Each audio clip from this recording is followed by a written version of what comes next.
Welcome to the Old World Fanatics, your Warhammer fantasy podcast to quench your hobby thirst for all things the old world. I'm one of your hosts, Gommo. I'm joined only by Josh today, mate. How are you going? Just me. Sort of just you. Because we do have a Sort guest of. coming on. We do. We've got James Chadwick coming on a little bit later, which is the main topic, I guess. We're catching up with James about some Axemaster, his 2400 tournament that was just run in Melbourne somewhere. Yep, just down the road from where I live that I didn't go to because I was busy working. But all good. I wish I could. And obviously, where Andrew's AWOL, but that's fine. AWOL. Sorry, it's not really AWOL because we knew he wasn't going to be here. He's taking some Christmas holidays in the podcast. Yeah. So that's all good. But yeah, we did. We grabbed a guest and we've got some other things to chat about. I think. Have you been doing any lawn mowing this week? No. I got some done. My grass has been growing crazy. No, I did lawn mow, but when was that? Friday, maybe? Friday night? I don't know. Can't remember. Oh, it is, yeah. The bloody temperature. What's it like in Melbourne at the moment? It was 41 degrees today. Yeah, okay, yeah, because we didn't hit that, but we're hitting 40 tomorrow, so it's getting up there. Yeah. It was hot still. Yeah, it's it's crazy. We're definitely hitting summer at the moment, people. Yeah, over here at least. Yeah. Cool. Okay. We'll crack on with some Warhammer.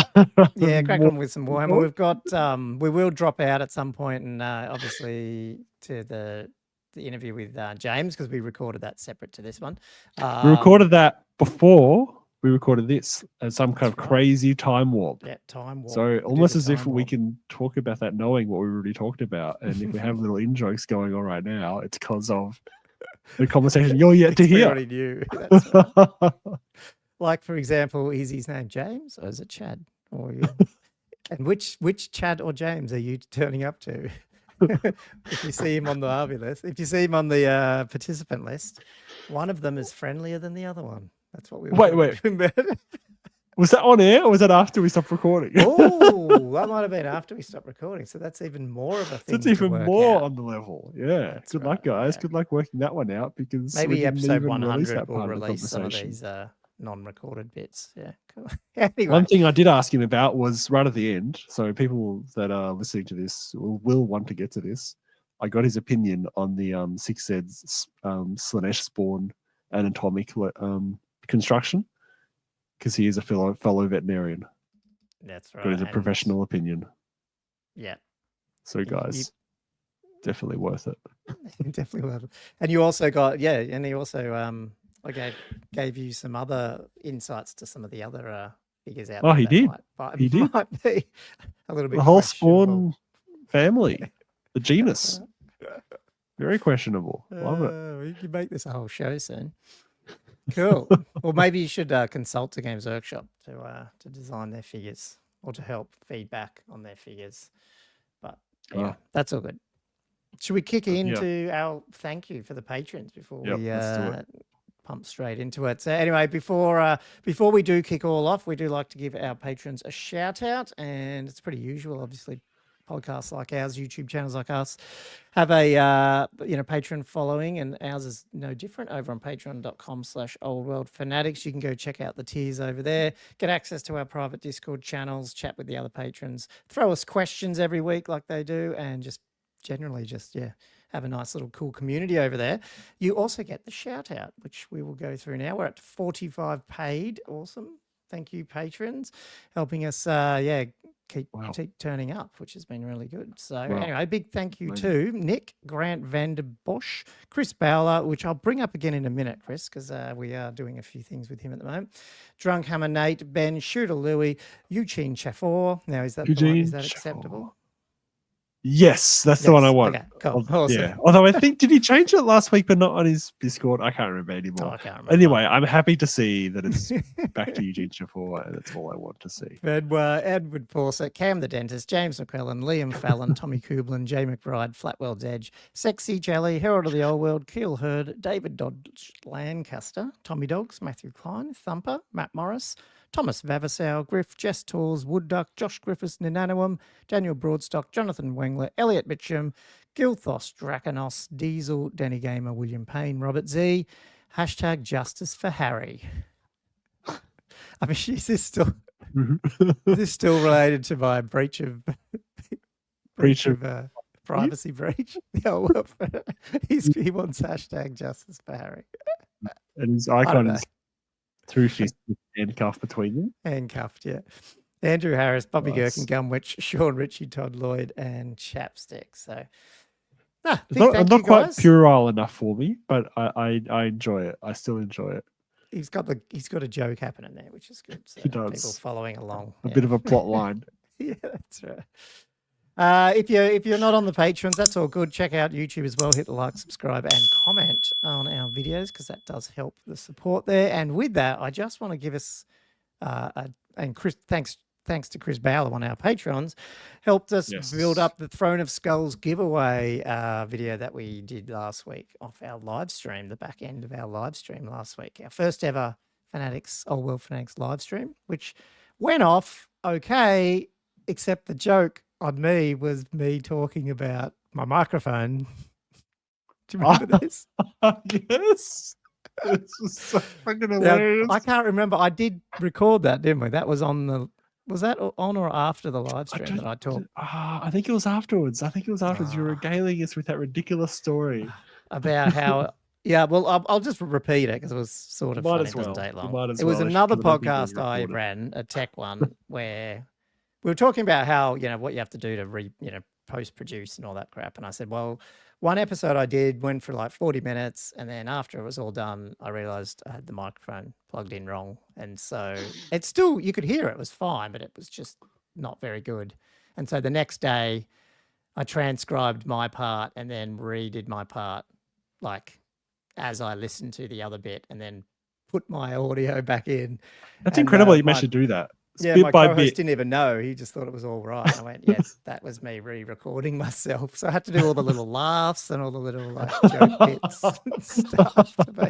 Incredible. Because you were recording off the MacBook, is it? Is that what you were doing? Like in the so room I'm sitting here. I've got this microphone? mic, and bloody, this better be on right today. It sounds. It sounds right. I did check it also. It looks right. Yeah. And my MacBook sits next to me on a stand. And its mic was set to that one, so it's recording, like half a meter away. And the Macs are very good mics, so they're not too bad, but it's not a podcast mic. But anyway, I was talking about that, and then what did I do on the live stream for 2 hours? Recorded it on my Mac, not on my podcast. So, and even told us that same story. Told us that entire story via that mic because I'm so stupid. That was hilarious. The next day I was like, why does that sound? Oh, you're kidding. Did it again.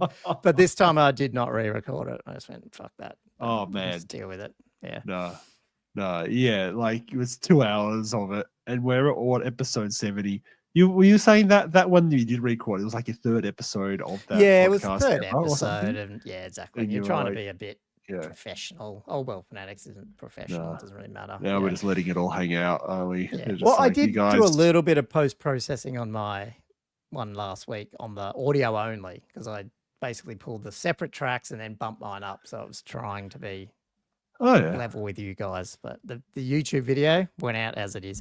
But anyway, that's a detour to say, check out the Throne of Skulls video we did last week because we do have a competition going.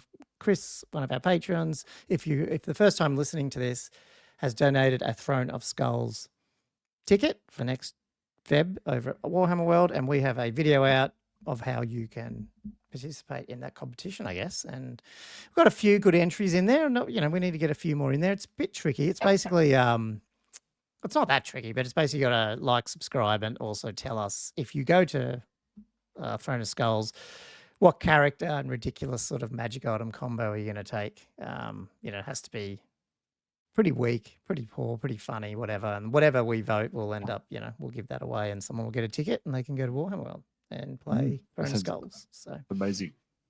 Yeah. And, I don't think, are we going to be strict about the cape or not? Because I feel like the cape might be a bit of a problem. No, if you're not putting an entry in because you're worried about wearing a cape, we don't need to make you wear a cape. However, one of the entries is saying that, am I right in one of the entries said that they will paint an Old World Fanatics logo on their wizardry hat figure? Oh. Is that what they... Oh no, I haven't seen that. Oh, So is that that one of the recent ones? I haven't seen yeah. the. So like that guy's firmly in the lead. I'll just say at the moment, if that's the case, if I read his comment correctly, but it was something like that. That sounds amazing. Yeah, that's the type of thing that we're looking for. Great, Yeah, I love it. exactly. Yeah, I love it. All right. cool. Cool. Okay. Shall we Do you want to? do Yeah, Patreon do you want to do the Patreon questions questions? quickly? Yeah, I can Yeah. do it. Yep.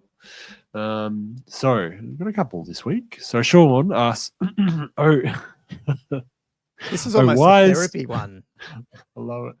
Oh, wise laddies of the lakes. I mean, what is that really?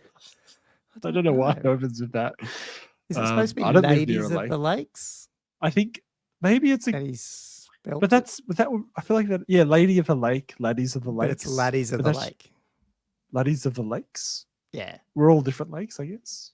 Oh, maybe. I'm the only one that's Bretonian. Anyway, my wise laddie of the lakes. Why do I always try to make the most competitive army possible? To me, making poor list building decisions feels like intentionally making poor tactical decisions in the game. But this attitude really limits what armies and units I feel I can use because of the current state of the game. So I'm left dissatisfied with old world longing for rules changes. ... Oh no. Yes. It's sounding like he needs brutal. Well, yeah.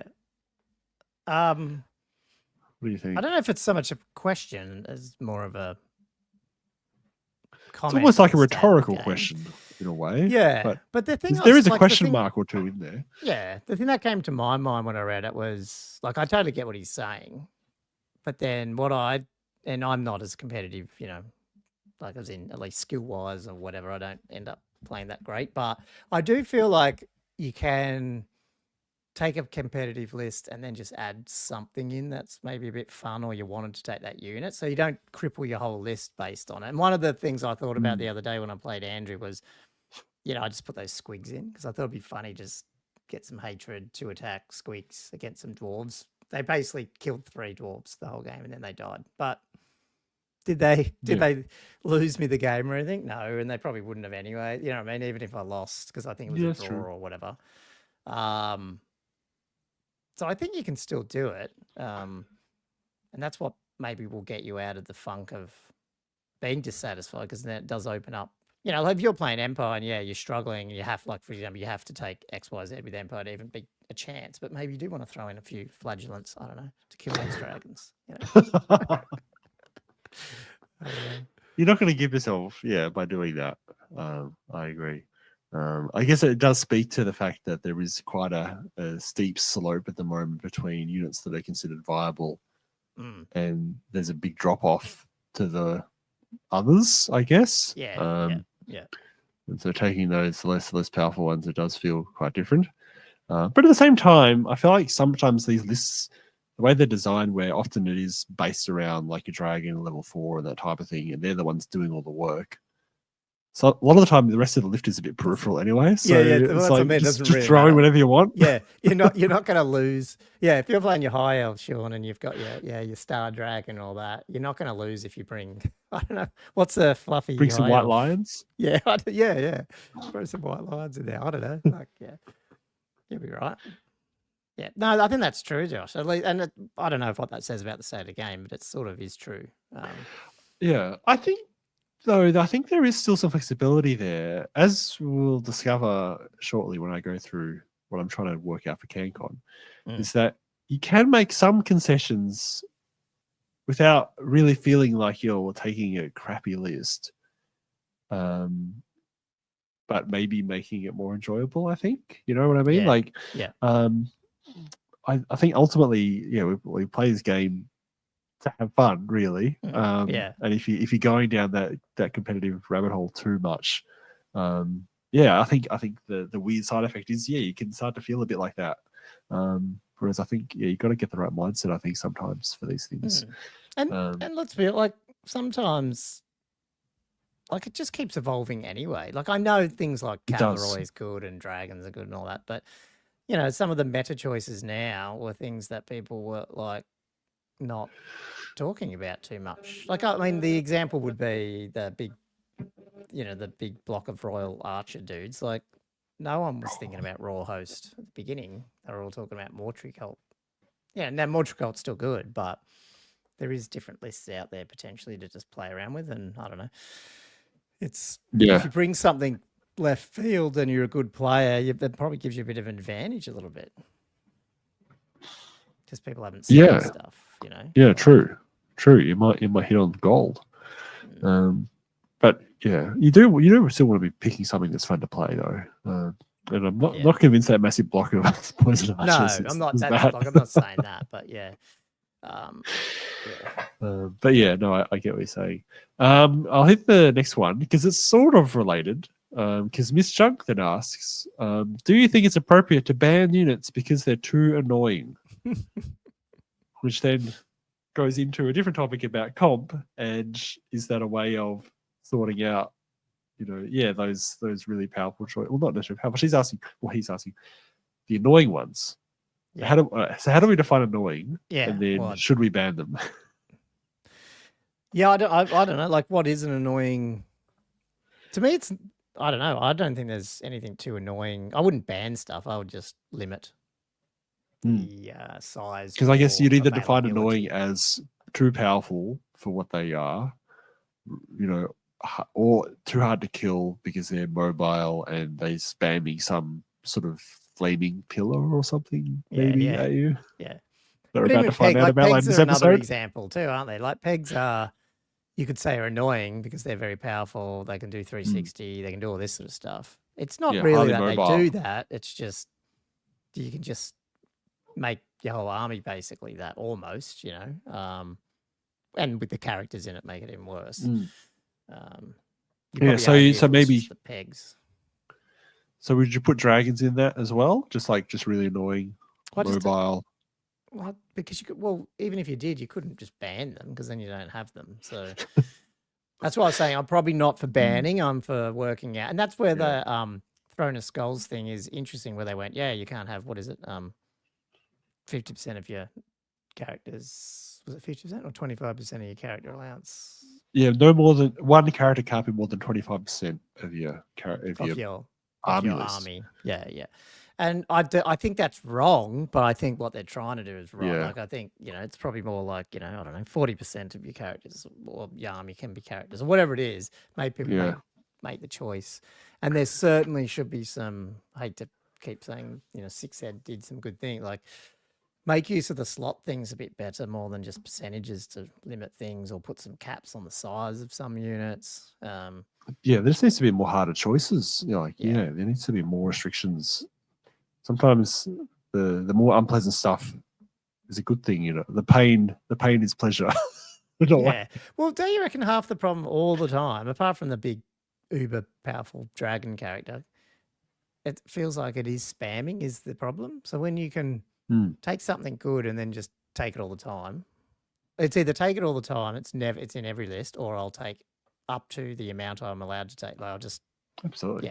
Yeah. And so if you have to make the hard choice about do I take this combat lord or a level 4 kind of thing, as was in 6 Ed, like that, that would make some really hard choices. You wouldn't be seeing level 4s everywhere.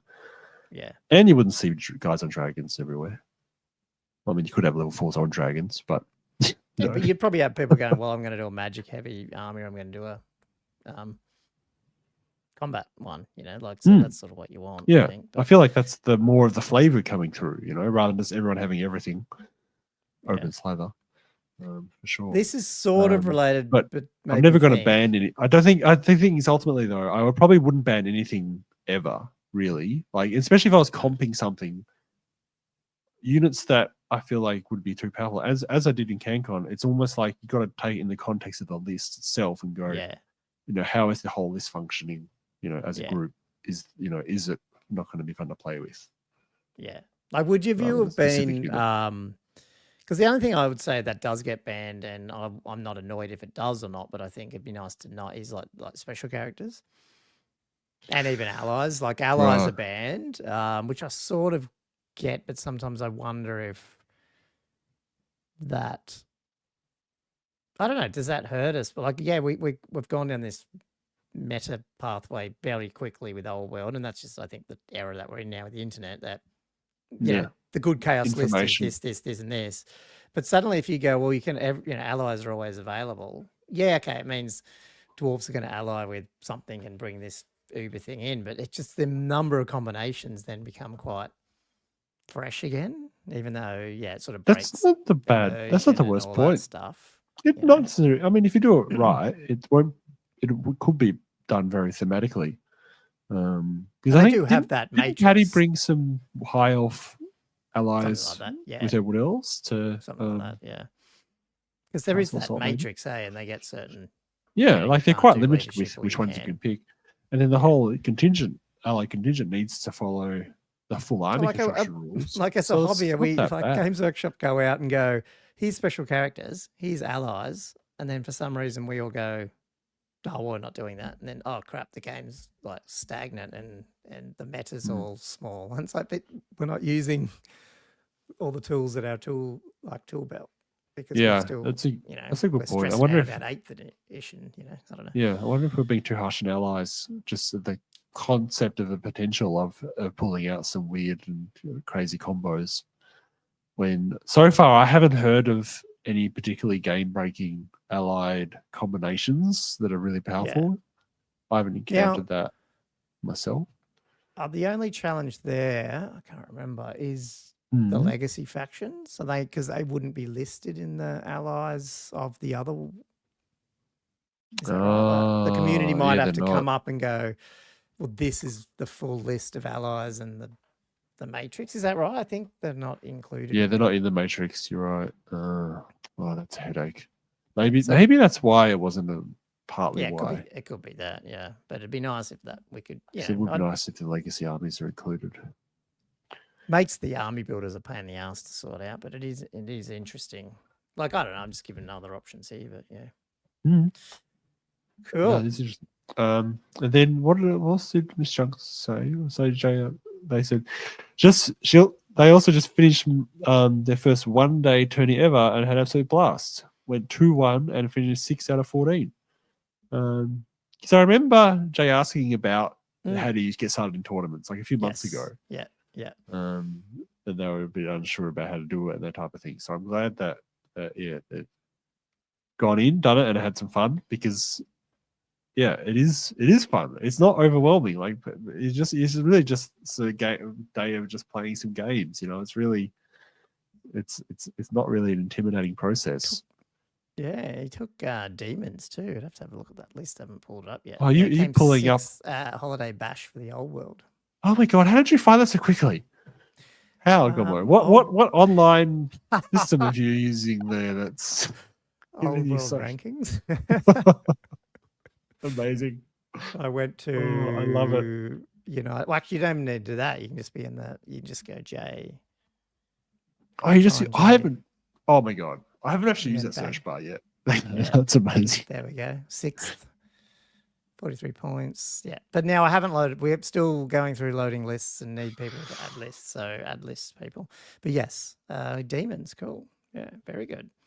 That's so good. I mean, I'm not even close to that where like my first tour, I don't even know what I got my first castle.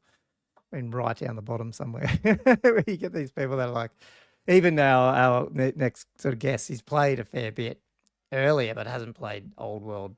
So I hadn't played Warhammer 8th much until near the end, and then just went to his first tournament. And after the end, what was it, 2020 or something? End. Something, yeah. Was when he first picked it up? The second one he went to, or something. I was like, man, what the hell? That's funny. Oh dear! It just shows you. If you're the type of player who know how to do it, it's doable. Yeah. Yeah. Do you want to? That is the Patreon questions for this week. We've just because it's outside of the chat with Chad, James. I don't know what we call him. We've got a little bit of hobby, and there's a little bit of news. Do you want to touch on? Do you want to do his interview sort of last-ish and just do our normal stuff, and then cut over to his? Yeah. Okay. Yeah, I think we'll just do this whole thing, and okay. Awesome. Well, let's do some hobby then. Sure. Let's do the hobby. What hobby did I get up to? I have a question for you, but I won't ask that question yet. First, I'll put up my photo of. Well, I haven't got much hobby done really. Yeah, I've got I didn't get more much base either. coating done on these Marauders. Yep. These bloody. How many is it? 12 plus 16, like 28 Marauders. So I got the skin done, a bit of the metallics. I haven't even got to shading them yet. I've just been putting base coats down. Yeah. I've got a lot of bone and stuff to do. Like it's actually, I'm getting like it's at the stage now where it's like 70 or 80% coverage, but there's still just enough white to make it look like it's only barely half painted. Yeah. You know, Yeah. it's that Yeah. annoying phase right now where it's like Annoying. Yeah. I And then you haven't go, gotten oh, far with gosh. this, and Yeah. then it's actually you just at the point of that downhill slope where Yeah. suddenly everything's going to start to look really good with a bit more steps. So yeah, that's all I've been working on. I'm hoping to get them done before the next campaign day, which would be when is it, the 29th of God, yeah. 29th of December? So in December. about Yeah. week Do you and a reckon half. you'll get the like? Cause how many people turn up most time? About 6 or so, is it? Or Yeah, it's between 5 or 6 usually. Yeah. does any do you think you're going to run into issues there with Christmas and stuff? Or hopefully most people said they can come. I've so far got. I definitely know that 3 guys are free.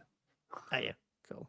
That's okay. For sure. Well, you'll get that's enough for so you. that's enough to get 2 games in, man. Yeah. Like that's fine. And then there may well be others that either haven't said. I think 2 guys have said they definitely can't come, and then so the other 3 or 4 that are regulars may or may not show up. But I'm happy enough with 3 because one of them is Hugh coming in as well. Hugh Evans is running his Empire. He hasn't participated in the campaign yet until this month. Wow. Because he's doing his slow grow Mhm. in a different area of Melbourne, painting his Empire up. But now he's going to come in as a roaming vagrant. And So is that slow grow with at a different part in Melbourne, but for 6 Ed? yes, Wow, what the hell? Who's yes. running that one? Jesus. He's running it. I know. Ah, right. Okay. He's I'm not sure how running it, many are in it, but yeah, he's running this slow grow. That came out of because he ran a 6-Ed tournament back in September or so. Cloak and Dagger or Cloak and Chopper. Yeah. Is he the one who runs the Facebook like monthly one too? Or is that Ben or whatever? That's mainly Ben that does the monthly painting and stuff. Painting thing. But yeah, no, he's actually really keen to participate. So he doesn't live very near House of War, but he's wanting to come over and play some games, which is fun. So he's going to be there, and then the two guys that are in the pod last month also can make it as it turns out, which is nice. And then I know it's Christmas, but I don't know. Yeah, but if people are around, even if we get a couple of guys, actually got more time sometimes, don't they? Especially in that like little gap right between years, like well, that's the gap I was aiming for. I feel like if it was the week before Christmas, that would have been very hopeful. But the week between, there are quite a few people that haven't gone on holiday yet, or they aren't going on holiday. Christmas is over. I should start trying to plan a game as well in that gap because you always it's the one time you can sort of do it. So it's the only window. So how am I talking about that? Oh yeah, because that's Marauders. So that's not really that. To be honest, that's all the hobby I've done. I haven't had huge amount of time this week. Well, I did have a question, and this is something I'm hoping for some, I don't know, direction on. Is I really want to print out some. I've got some inkjet transfer, transparent transfer for an inkjet printer now because I just had the LaserJet one, which is black and white, and I was like, oh, it's not great. But I've got a proper inkjet color one, and I was hoping to print off some like designs to use as banner for like some of the Slanesh guys. Mm-hmm. I'm struggling to work out how to like what type of design to print. If you know what I mean, like. Like I'm looking up like Slaneshi icons and stuff. I'm like, well, how does this work? Do I just print this off? Like, how do I design a banner? Like, you know what I mean? Like, is there some kind of crazy AI that could just do me a little banner that I can print off? Probably. Well, I don't know if it'll do a banner, but it'd probably do the backgroundy bits, and then you'd have to turn it into the banner. Like you'd probably have to cut. Like it's not going to do a banner that you can cut out. But but it would do enough of a shape. The actual design. Use that. Yeah, I think so. Because I'm happy. I'd be happy to use it and then paint over it, or like use it as an initial thing, rather than completely. Rather than relying on entirely, just stick it on the banner as such. Let's just see. yeah, I was struggling to work out a way of doing it more than just printing off a random Google image. Yeah, well, and then the other thing is sometimes those would be like stock standard. People might recognize them, or I don't know. It'd be nice to have something a bit original. And when I say original, it's funny if and then get an AI, which is not really original, but anyway, By it's definition, completely generic. I can never say that word. What? Yeah. So Generic? here, I just did. I just did like DALL-E or whatever it's called, like the ChatGPT one. Just as an example, is this sort of what you mean? Hang on, where is it? Which one am I sharing? That screen. Just bring it over. So you can see it. Is that what you mean? Yeah. How did you do that? Well, that you could almost print it out. That is. What? That was here. Oh no, I said generate some Slanesh themed banner images to use for my Warhammer Fantasy Army. That's what it gave me. So you could play around with that. That is insane. Oh, I just want to print those off right now. Well, I could download them if you could. Because so even if they're well, that first one looks pretty cool actually. Oh yeah, this is what I'm looking for. Man, this is incredible. Yep. Okay. I mean, I would alter it slightly, I think, but yeah, that so much better already than the stuff I was finding. That's what I mean. Like that is such a massive step up. And just the iconography, it gives you a place to start. I mean, yeah, looks good. That's what I don't know why it hasn't generated. Glad I asked want to ask it to, but yeah, give that a go. I will. Might work. I'll send you the links. Yeah. Oh, good. That's my hobby. I didn't get much either. Well, it's like when I did more than I did the other week. I started putting paint on chariots properly. So I've done 4 of the wood, and I just haven't done. I quickly took a picture.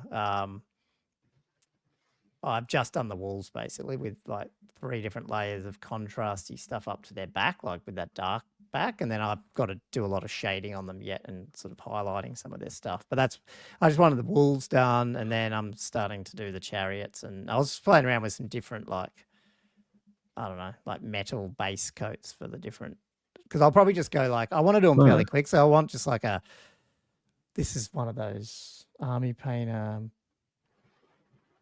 The speed one, it's the bronze one. I don't know. I thought that the silver and something else, and then when I like wash it and like highlight stuff, it'll be, it'll mix them up a bit, if you know what I mean. So I want like 2 or 3 metallics, because there's a fair bit of like potential metallics on here.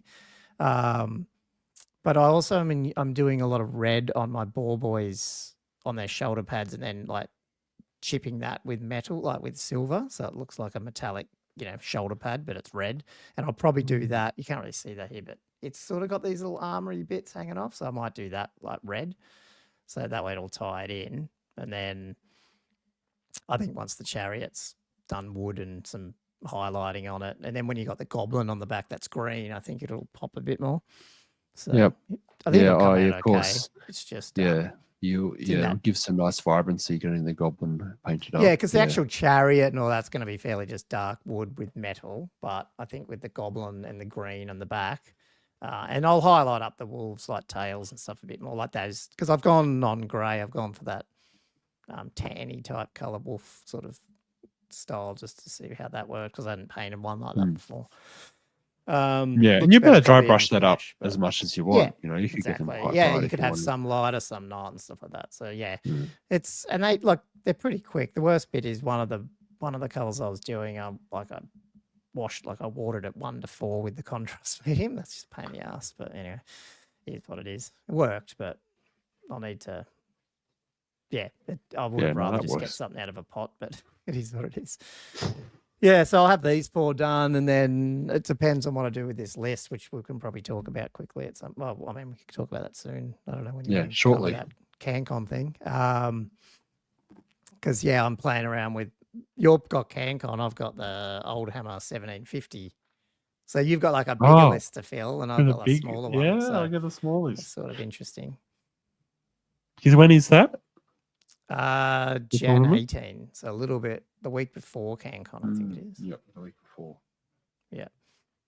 Yeah. So why do you want to cover that now? Well, yeah. Is there any other hobby? Nah, that's that. And Let's just do that. Let's just go into that. I don't know if what I covered last week on this ranking site, but I've just started. I mean, I haven't. I think it's all there. The army lists. I've started adding army lists. Yeah. For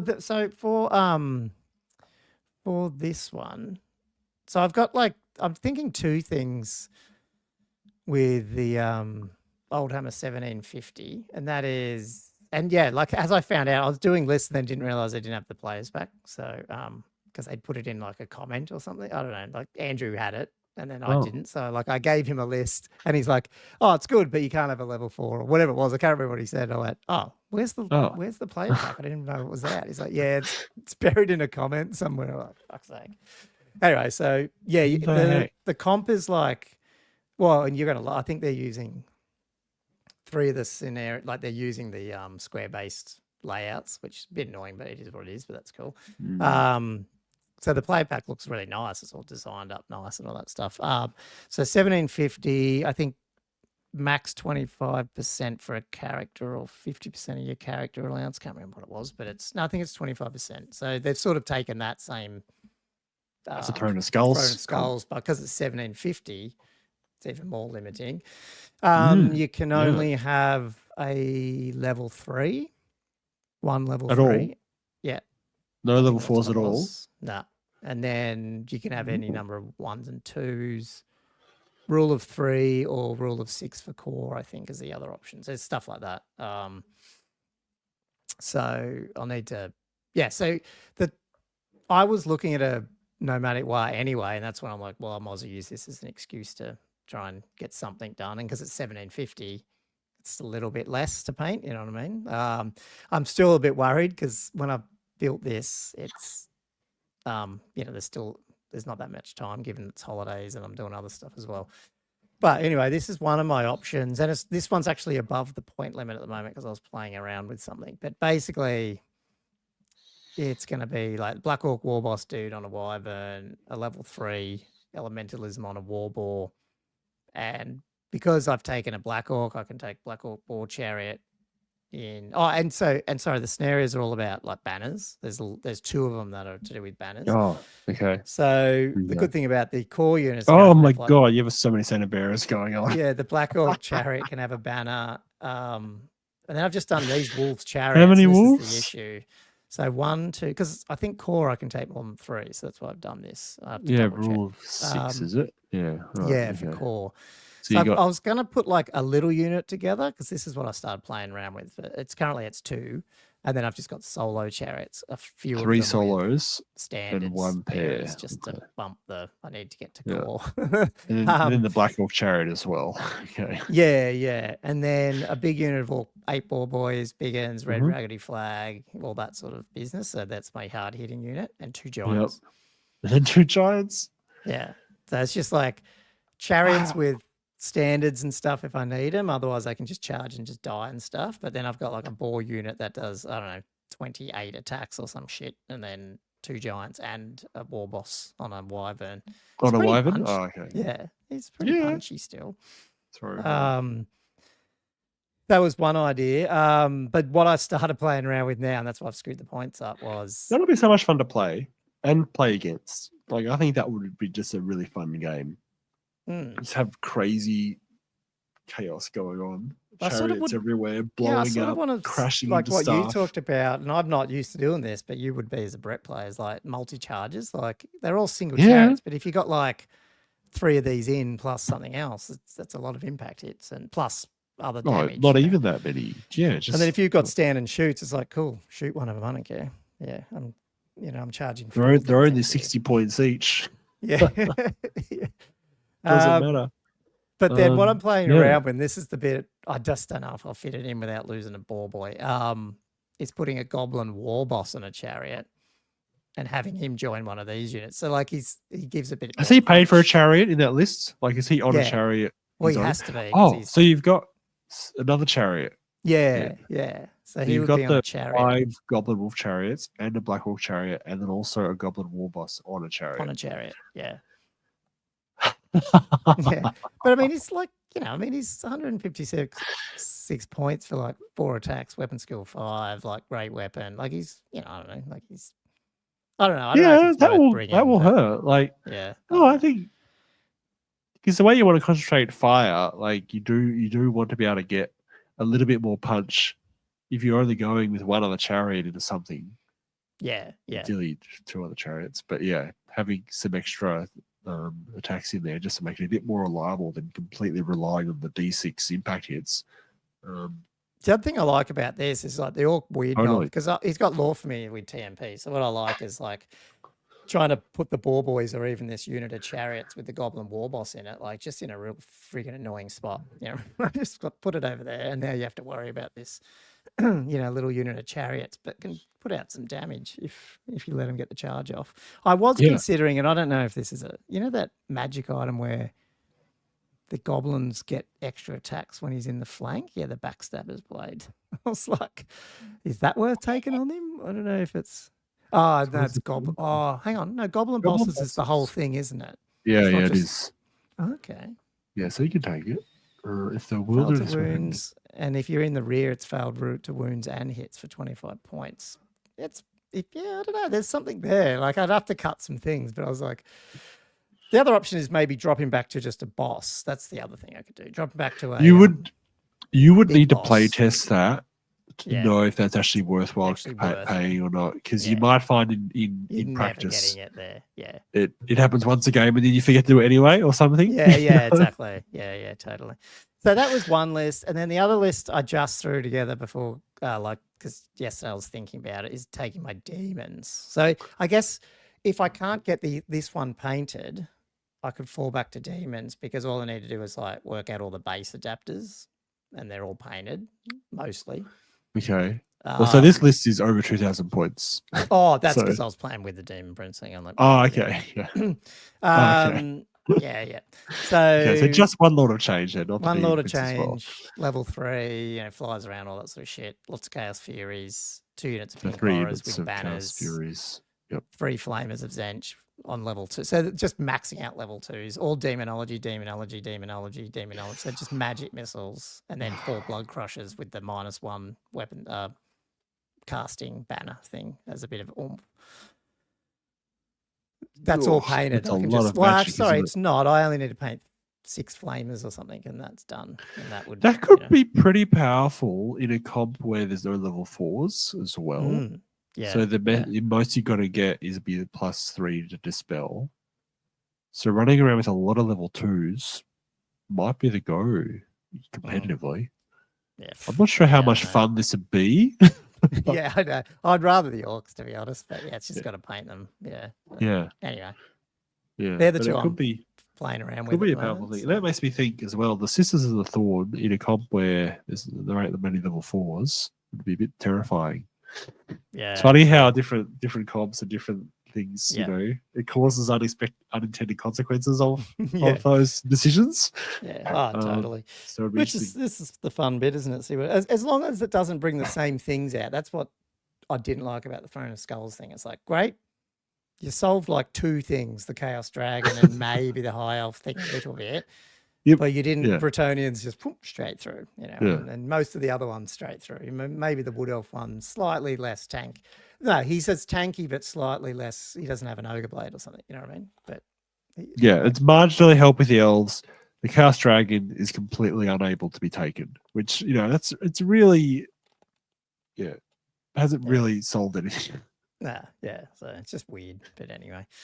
Cool. Well, so what was your one that you were playing around with? If you had one, or I can't remember what it was. But I had a couple. I had a couple that I'm thinking about. Hang on, because he's one of these like no pegs. Oh, mate. So let me just. Where are we? Here we are. Is this on?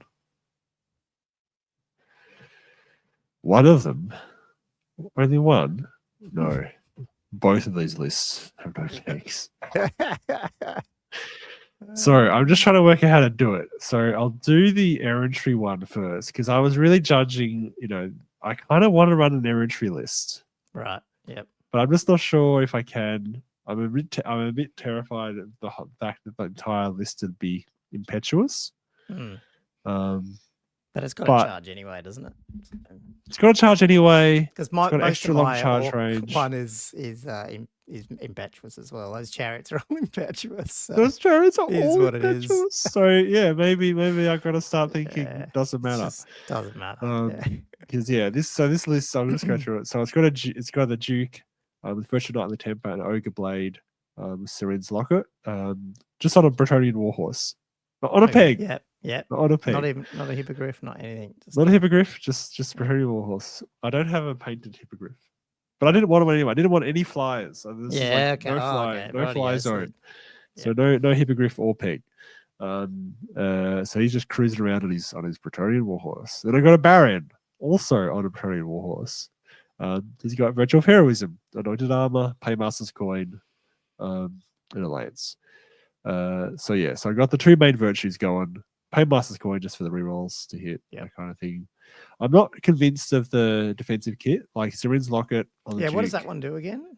It means multiple wounds is only one wound.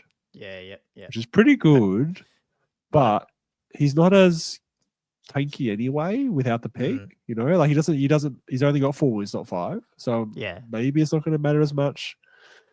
And then the Baron, the Anointed Armor, which is 45 points, is the same, but also is immune to Killing Blow. But again, he's only got 3 wounds, so I feel like I've got to fiddle with those. You know, maybe I'm better off with the Grummel Great Helm, which is a +1 armor save and reroll ones. But that's sort of where I'm going anyway. And then I've got a Paladin because in the errantry list, I have to have a Paladin. Right. 1+ Paladin. I'm like, great, what the hell is this? BSB. He's my BSB because the BSB upgrade's free. I've given him the Questing Vow. Spoilers. And then I've given him Errantry Banner, which gives the unit Impetuous, which is already they're going to get, but +1 strength for the entire model, which apparently includes the mount. So +1 strength for the mount as well. It's horse. Strength 4 horses. Like it says, the model gets +1 strength. Interesting. Cool. And he's also got Virtue of the Impetuous Knight. So this guy he's very impetuous. Virtue of Impetuous Knight, I think, increases your max charge range by 3 inches, and you get +D3 charge range. For the unit, which is nice. Then I've got a Prophetess, level 4, the Falcon Horn, of course. So no one can fly. I'm not flying. You're not flying. Yeah, that's the thing. You just love, come on, mirror match. Let's go. That's right. And I got an Illusion just because I realized that's much better control than going Elementalism, which is what I ran at Castle Assault. And so into core, so I've got 2 units of Knights Errant because I have to have at least 1. Both 9 Knights Errant with full command. Then the unit of 9 Mounted Knights of the Realm with War Banner. And then I've got 4 units of Squires, 3 of them scouting. That's my chaff. And then Gommo. 7 questing knights. 7 questing knights. Love it. And to make them viable, I've given them Critator's Tapestry, which makes the unit frenzied. Wow. So if they're going in hard. So they're going in, they're getting 2 attacks each. They're still strike class on the charge, so they're still only be initiative 4, whatever it is. Yeah. So hopefully they still strike first, because in combat they've only got an armor save of 4. So I'm still a bit worried about that. But if they get to strike, they're hopefully going to put out a lot of damage.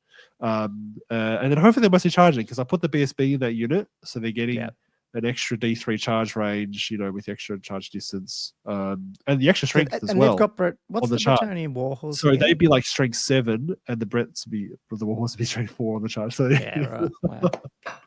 So I'm hoping to make the Questing Knights viable with this thingo. Sorry, what did you ask me? Oh, the Bretonian Warhorse rule. What was that thing again? You re-roll Is that just one? re-rolling ones, wasn't it? Yeah. Okay. On the charge, apparently just on the charge roll, not on the Strift Stride, apparently. Rules are written. Although I feel like the intent was not that. So they've just got the movement, they got the Swift Stride, but then they got the plus D3 on top of that. Yeah. Or is there another D3 somewhere? Why am I thinking? What you're thinking of is in the errantry list, the Knights Errant get I'm not sure if it's actually. I'll have to double check that. I know the Knights Errant get +1 max charge range, and I think it's just +1. Hold on, I'll get the rule. What is it? Yeah, Crusader Zeal. Do they all get Crusader Zeal? Yeah, Questing Knights can get it. Yeah, so this is the whole. Yeah, so this is a stack with I thought it was just Errants, but it wasn't. It's a whole army who gets this. You know, with this special rule, maximum charge range by 1 inch is increased by, and you get a +1 modifier to the result of the charge roll. Oh, so it's just straight +1. Okay, cool. Yeah, and you get impetuous as well. So the whole army is impetuous. But yeah, you get it. You basically an extra distance charge and also extra charge. So that will then compound, right? So okay, so then there'll be +1 plus D3, right, and an extra 4-inch maximum charge range. Just saying, does Illusion have? No, it doesn't. It doesn't have. There's no buffs on there really. No, okay. No, I don't think so. Yeah, there's no initiative buffs anyway. Yeah, cool. Yeah. Awesome. Okay. And then to round things off, I've got 8 Growl Knights. Wow. With Antlers of the Great Hunt, which means they can move through terrain. So big chunky units there, like point wise, aren't they? Those two. Yeah, that's Well, 350 for the Growl Knights, only 243 for the 7 Questing Knights. But the character's in there. Oh, of course, yeah. The character would be that's true. Yeah.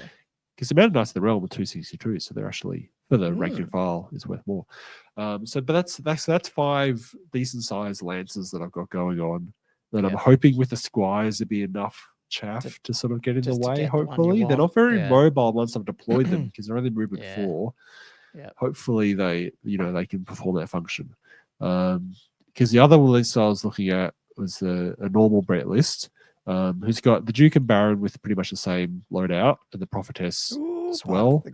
But I've got the Green Knight in there. I had to drop the Green Knight in the errantry list because I had to have the Paladin. That was so I was like, oh well. You're like, I'm gonna put the Green Knight in because I'm like, if I'm dropping all the pegs, I'll have a Green Knight. Thanks. Please. I was not expecting people to hold me to this, by the way, last week. I was like, hey, how am I remembering I said this months ago? But I feel like people do come listen. up with some. Yeah, apparently. They listen more than we listen to each other. So we talked about Cancon last week, Colin. Oh, did we? But you have to remember we record pretty late at night. We do forget things. We do. And it's getting late now. And then, in core, I've got 2 units of 8 mounted Knights of the Realm, 1 with the War Banner, 16 men at arms with full command, 2 units of Peasant Bowmen, 1 of 12, 1 of 11. Then in special, I got 2 mounted yeomen with Feigned Flight, 2 units of scouting squires, and then in rare, I've got the Ground Knights.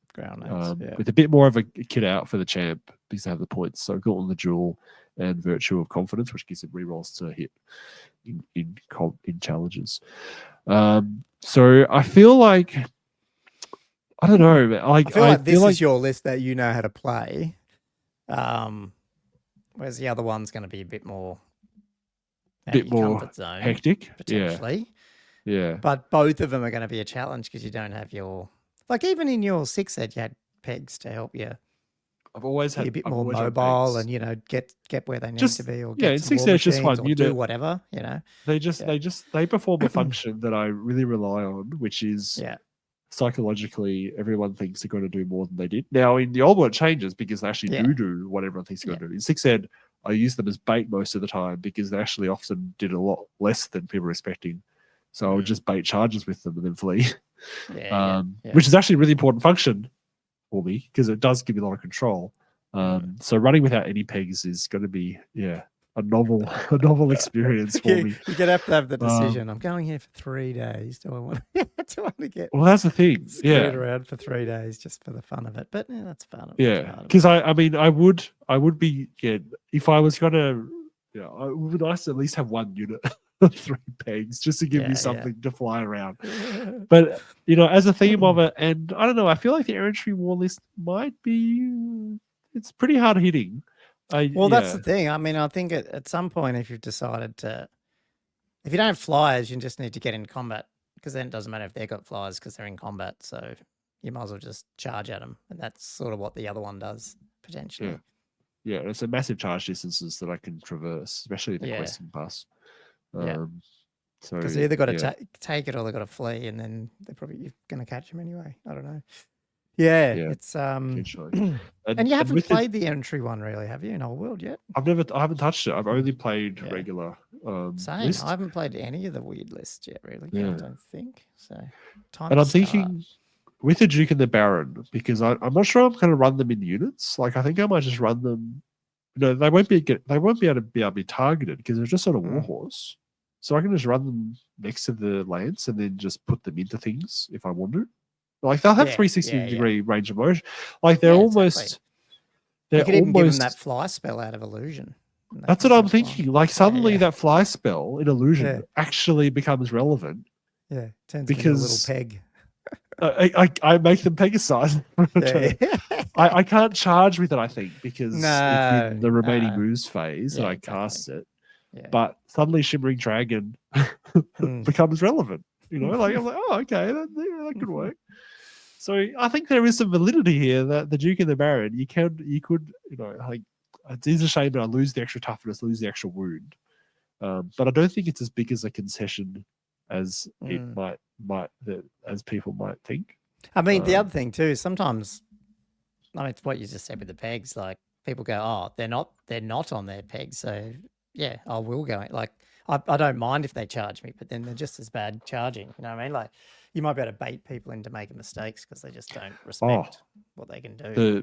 The Lord of the Duke and the Baron can put out just as much damage as ever.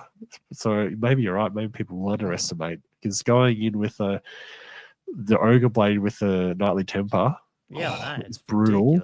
Yeah, and then Virtue of Heroism with a Paymaster's Coin and Samantha pull off a 6 killing blow all again. Yeah. Crazy. And it doesn't matter if the peg's there or not, if they get in combat like that. Terrifying. Yeah, and the peg's the delivery system for those guys. It's not doing the damage. It might be doing more damage in the actual peg unit, but yeah. It is. But I don't know. I feel like they've got enough mobility that with the lack of fly is not gonna be too much of a impediment to that. Yeah. For sure. Oh, wow. Well, you have to get some practice games too. Oh, I'm not sure I will, but it'd be nice to get a practice game. Damn. Oh dear. Well, what's the most realistic to have painted and stuff for you? Well, here we go. This is the thing. The Errantry War list, I would have to paint a Duke on a horse. Yeah, right. And that's it. It's because it's the pegs you need to paint, isn't it? If you were going to do the other ones. The other list, I still need to paint this spec. But the other Bretonnian list that I've got there, that's also non-peg, the regular one, it's got 2 units of Knights of the Realm. I do have some old ones that are painted okay, but they're sort of just tabletop. Whereas the whole Errantry War list that I've got there, it's actually really nicely painted. Yeah. So it's like, do I go for a nice list that actually looks quite spick? Good. I think the Errantry's looking up there. I'm kind of the other thing that's tempting me is it's like it's got this bus of questing knights that everyone's decided is completely just crap. Total shithouse. Which I agree. Like I've got problems with it, but I wonder if this particular build could actually draw out some value. Yeah. Well, it'll be good. It'll be good to see. Oh, cool. Well, let's move on quickly. Let's move on. We've gone way too long before we get to. Well, we're going to jump over. James, in 2 seconds, because only one little bit of newsy stuff, and by the time we're talking about it, it's probably a waste of time. So I don't want to spend too much time on it. But I just want to get your opinion on the new leak.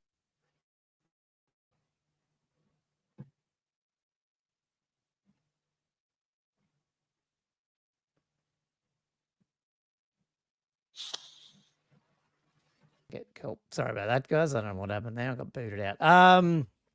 I just wanted to get your opinion, Josh, on the actual closer shot we've got of Harold Gummonson, the Grandmaster of the Knights Panther. So it definitely was the Knights Panther. This is one of the Empire dudes that was shown in the original sort of shot, but we couldn't really see them. We saw that other guy. In that screenshot of the battle line. We saw the Footslogger dude and him, but it was from the other angle, and everyone was saying, it looks sort of like that Knights Panther dude, and it is because you can see the the panther tail hanging out the back here. It's definitely a different like design and horse, but the pose is That very horse similar. is very chunky. Chunky, isn't he? It's Very huge. demigriff plate that- on the front. It looks chunkier than the unicorn, you know. Yeah, might be. Than Might be at up least the Charlotte. Like it's up there. She looked. Yeah. Like it's hard because you don't have any context of scale apart from the base.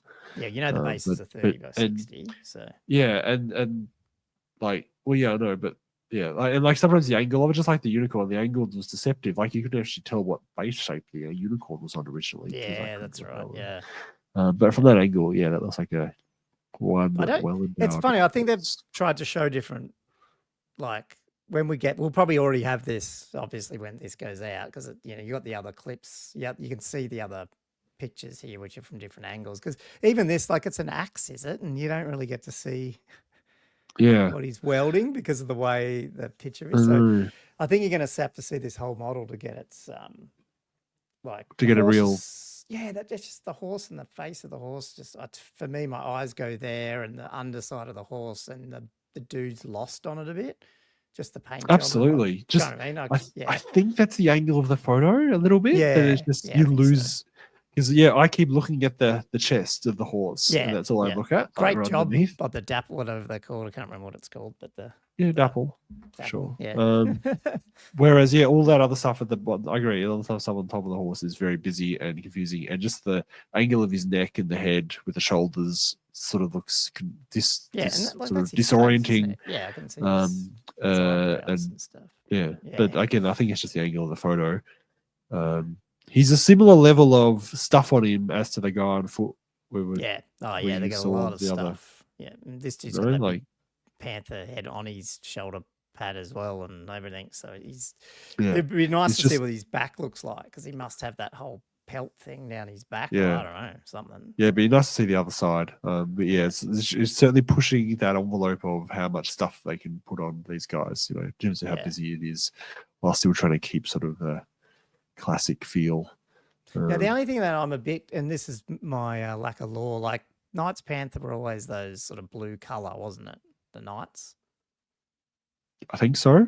Yeah. Yeah, they were blue because that's right. In the other photos we saw. Yeah, now which is fine, but I feel like this blue looks sort of like more like really bright blue, and then it's a magic blue. Then you've got like I don't know, I don't know. There's something about the coloring of it I think isn't the greatest, but I think the figure, once we see the whole thing and other people do it, again I think it's one of these things where sometimes it's the paint job, like it's not bad. It's just this is very busy and it's hard just with that one shot to see. How proportionate everything is and all that stuff. Because unfortunately, like because they're bringing out the really old Knights Panther stuff on the old school armored horses that are actually like it wasn't as bad in Bretonia because they'd re-released the horses. They were a bit bigger. The 6th head horses. Yeah. Whereas the Knights Panther, the OG ones were like 5th head. It'd be up to like his. They're tiny. Like his, so this is really it's gonna look like a completely different scale once he's out.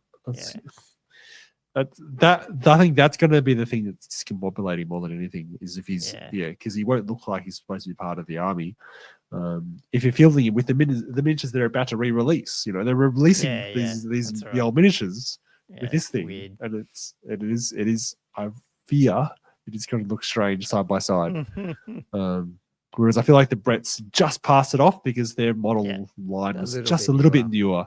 Yeah. It's a bit of a problem with re-releasing such old stuff. To see, that they're getting some new character models. Obviously, they're all resin, but it is what it is. But the clip at the top, the text, I grabbed that from another. That was in. I didn't get the email, but I don't know why. But it's. When I went and looked at the Warhammer community, they've got an article to do with scenery or something. And right at the bottom of that, like they're releasing all this scenery for 40K and stuff, just like, you can buy for Christmas. And at the bottom, they had that next week on Warhammer community, which really means tomorrow, I reckon, we have reveals for Warhammer the Old World and the Horus Heresy. So, watch this space. By the time you're hearing this, you've probably already seen this space and it's already out. So assuming it could be as poor as just telling us this article and what the other character was, which would still be good, but because I guess it has to be that. Like they're not going to reveal high elves and stuff yet, and there's nothing else to reveal. No, they're not going to. Yeah, with- surely the they wouldn't Empire do anything really else. apart from, and if it's a reveal, it's not going to be an almanac that talks about the Empire play style or anything. I don't think, would it? It might be, I guess. Well, I mean, they did reveal the dwarves before the orcs had been sort of become available, didn't they? Didn't they do Yeah. something weird like that Something where like everyone was that, like, but "Oh, yeah. really? You're announcing this already?" Yeah. Yeah. Well, knows? we'll get that soon, I guess. But hopefully, yeah, it's coming. It's coming. Yeah, it's coming fast. So yeah, I'm looking forward to it. I don't know how I'm ever going to have any of it ready to go on my side, but I'll give it a go. I'll just have to play with some base adapters of my Empire, I think. If I choose to get them out and play, so I'll have to get these orcs done first.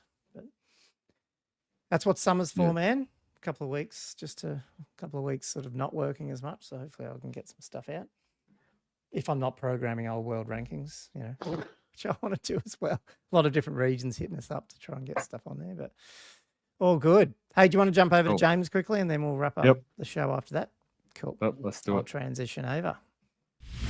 Welcome back. It's Gommo here and Josh, and we have a very special guest today.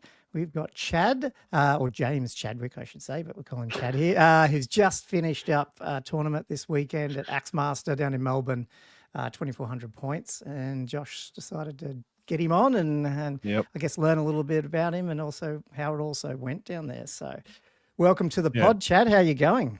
Yeah, good. Thanks, mate. Nice to meet you. Where do we want to start, Josh? Do you want to start with a bit of background? Yeah, I think that's probably a good idea. I mean, I got you on really because I felt like, man, this tournament, I should have been there. Like, it was in my backyard. I'm like, this would have been my first AWOL tournament in ages. And it's like, I was just working the same week. And I was like, damn it, I can't do it.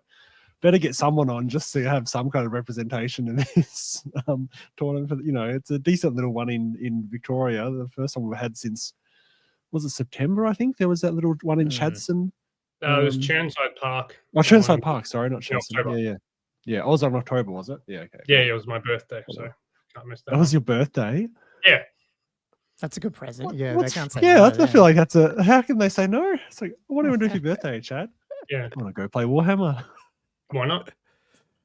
That's awesome. Yeah, and like it's sort of like Melbourne was a bit slow to kick off, and now it seems like it's it seems like that. Definitely, Melbourne was a bit slow compared to everywhere else. Yeah. No, so it's really irritating. Good to see, and Grognars keep playing 6-ed.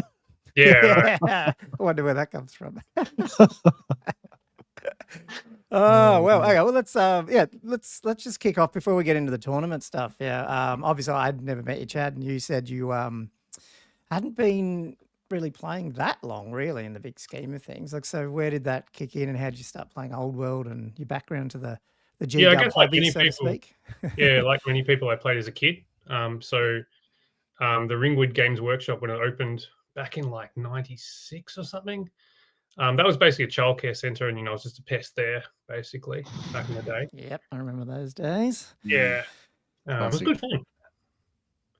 And then about year 8 or 9 or something, I decided I was too cool for it and quit. Mm-hmm. And then, like I don't know, 2019, something like that, I started watching games on YouTube and stuff with like Mountain Miniatures and all that stuff. And then there actually happened to be an 8th edition fantasy tournament in Bendigo where I live. So I was like, I messaged the TO and asked if I can come along and watch. And he's like, why don't you play? So I borrowed his army. Hadn't played. I would have played 5th edition back in Ringwood. Wow. At the with Lisbon and Britannia. Quit before 6th edition.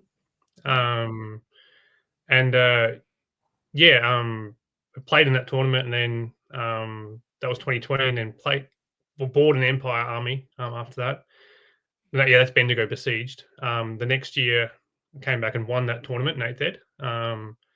And been playing now. I've got like 4 armies and way too many points and too much money spent on it, and So yeah. Wow, that's bloody good, man. To come back Incredible. and just smash a tournament out. That's awesome. And hang on, so 1920, so that it was it was gone then. 8th was gone. Oh yeah, it was really Yeah, quite but it was strange. just- Like it was. Yeah. It How was did well it suck dead. you in? I just watching it online and stuff like that, and then just like, oh yeah, it was in my local town just down the road. So I'll just hit up and just sort of happen like that. So yeah, Yeah. the plastic. that's Were you, cool. were you tempted by Age of Sigmar or anything like an active game like that at the time, Nah, or was it nah, just you not just really. wanted the old school? Occasionally I'd walk blanks past like the plates? GW stores and or just look at the minis and but Yeah. no, just yeah. It's square base all the way, eh? I mean, what about Ninth Age and some of the other offshoots? Did you dabble with that? Not really. I've never I couldn't. To be fair, I couldn't really find a community, to be honest. Right. Okay. Yeah. Like, is there a Ninth Age community in Melbourne? If so, I don't know where it is. There isn't anymore, as far as I'm Yeah. aware. Like, Yeah, there might have been a And little bit back in that early days. like there's a Maybe bit of even- 8, even bit of less so. 6, Yeah. and Yeah. So no, that's basically it. So yeah, my first game of 8 was a practice game the night before the tournament, and then my second game was the tournament. So yeah, that was Did you good. say? But you were watching videos before that first tournament, so you got a bit of an idea about how the game because I knew how to it's play it, radically to be honest. different to Yeah. 5th edition, especially you probably played 5th. Yeah, as a and kid that's also didn't play 20 it plus properly. years ago. I know. You're like us, like Yeah, no, I knew how to play fairly well. Like the TO was watching me, and he was like, "Nah, this guy's fine," So yeah, stuffing up rules no more than anyone else. yeah. Cool. Yeah. And so obviously Yeah. you picked up Old World, and you said you got 4 armies. So like, are they the same? Have you got any new armies just for Old World, or are you just carried them over? Basically carried them over. So, well, I bought Wood Elves and bought a heap of Wood Elves, and then never really touched them, to be honest. And then I packed them away. And then I bought some painted High Elves, and then didn't really like them in 8th because they were just too good. Like High Elves in 8th edition were just broken. So yeah, and then I bought an Empire army, and then that expanded that from like 2,000 points to maybe 6,000. That was my main 8th ed army. And then I bought Beastmen in 8th, and I've probably got 5,000 or 6,000 points in Beastmen. Cool. And part of the reason why I bought the Beastmen is I knew they were a core army in the old world. Like I knew they weren't going to take out. Oh, right. Right. I was like, I've got, and then recently I've got the Wood Elves out and started painting them again and stuff. So, Right. But did you Is the play? So yeah, I was gonna say, did you play Beastmen 8th? In that 8th? much, or yeah, I just played buy a it? couple of Okay. tournaments, and I played the third Bendigo Besieged with Beastmen. Right. Did all right. And then I played another tournament in New South Wales in the In Games this January, which is like the final 8th ed tournament, and came second in that. So yeah.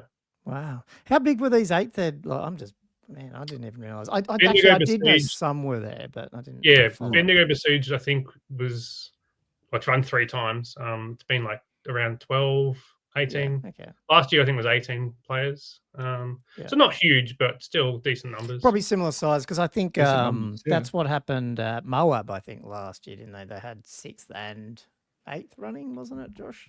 Yeah, I think they had it side by side. I think they had, maybe one day was one, and then the other day it might have the been, other one or something. I think they alternate. Yeah, that's right. Yeah, so that way you can play both if you wanted to. Yeah. Mm. Oh, man, that's really interesting. It's, you obviously get the game if you can just sort of go, yep, sort of, I get it, and just start. I just watched way too many tournament. videos. Yeah. All during lockdown, just way too many videos. So yeah. Fair. I guess it helps a mature game by then. It was, what worked a bit. Do you know what I mean? Oh, Like, it's yeah. not the meta wasn't changing when you jumped into 8th, really. Yeah, it was I quite guess. weird going back to like Googling stuff and finding some forum post from 2013 or something like that about what's good, and you're like, okay, fair enough. Yeah. Yeah. That's like what I was doing when I played 6 last year. I was like looking around because there was really good Empire and Tomb King sort of Tactica that was still out and sort of relevant, but it's like it was hit and miss because 6th ed was like half of it was pre-internet almost, and you couldn't find anything, and then other bits of it were there a little bit. It was it's just funny. Yeah, you're Nowadays. scouring the old forum posts. Yeah. Yeah. I was looking like archive.org or something, see if I could pull up like Warhammer AU and stuff. Just to try and get anything out of it. It's funny. Awesome. Okay. Well, it's probably a better time than any. Then get into obviously Old World. You just jump straight back in. You haven't touched 8th now. It's just all Old World. Yeah, no, I've just basically switched over. Like, I still would play 8th. Yeah. I think it's a good game. I do enjoy it. I know the rules better than Old World. And it was, probably a bit more mature. There's a few things in Old World where it's like, Yeah. you guys really need Yeah. FAQ this or switch this around. Eighth was Yeah, for sure. definitely tournament tuned, I think. Which Yeah. is not a bad thing, not a good thing. It just is, Yeah. I mean, you didn't have to measure any wheels during a charge, eh? Like, exactly. Yeah. Exactly. Just I had to stuff get the like that, tractor yeah. out. what do you So. play with Yeah. this? Yeah. Cool. So so Axemaster, tell us about just overall. It's a what? Did you say it's 12 person? I know 16. I think 16. I think. Yeah. Yeah. I think it was 16. It could have been 14. I don't know. Yeah. Down in Hampton Games Club. So I've got a Facebook if you want to check them out. I think they play, to give them a plug, once a month generally. They meet and they play all different games, including Old World. Sounds about right. So check that out. Yeah. So this is my 3rd tournament of Old World. So yeah, last one being Churnside, and decided to get the Wood Elves out again. Yeah. Oh, that's right. Because you went to Gathering Darkness as well, didn't you? Went to Gathering Darkness. Oh, you did too. I got you right here on the Old World rankings. And that was right after my. That was right after my daughter was born. So. So you said you've had your daughter. And I was like, okay, so it's new. Yeah, she's 7 months old. Oh wow, okay, and then you're still going to tournaments. Very, very well done. Yeah, managed to get the day pass off. So, yeah. 3 tournaments. Well, it was even worse. I had to go to Queensland, like just before the Gathering Darkness tournament, so for work. So yeah, I had to get fairly excused for that one. Yeah, so I played. Played like I decided to get the Wood Elves out because I've played a few. I've only maybe played 10 games of Old World. And yeah, it was actually a bit. I don't know. Have you got my list there, or should I go through it? Yeah, no. I'll bring it up while you're going through it, if that's cool. Yeah. So it's like list, start going through it, but yeah, Wood Elves.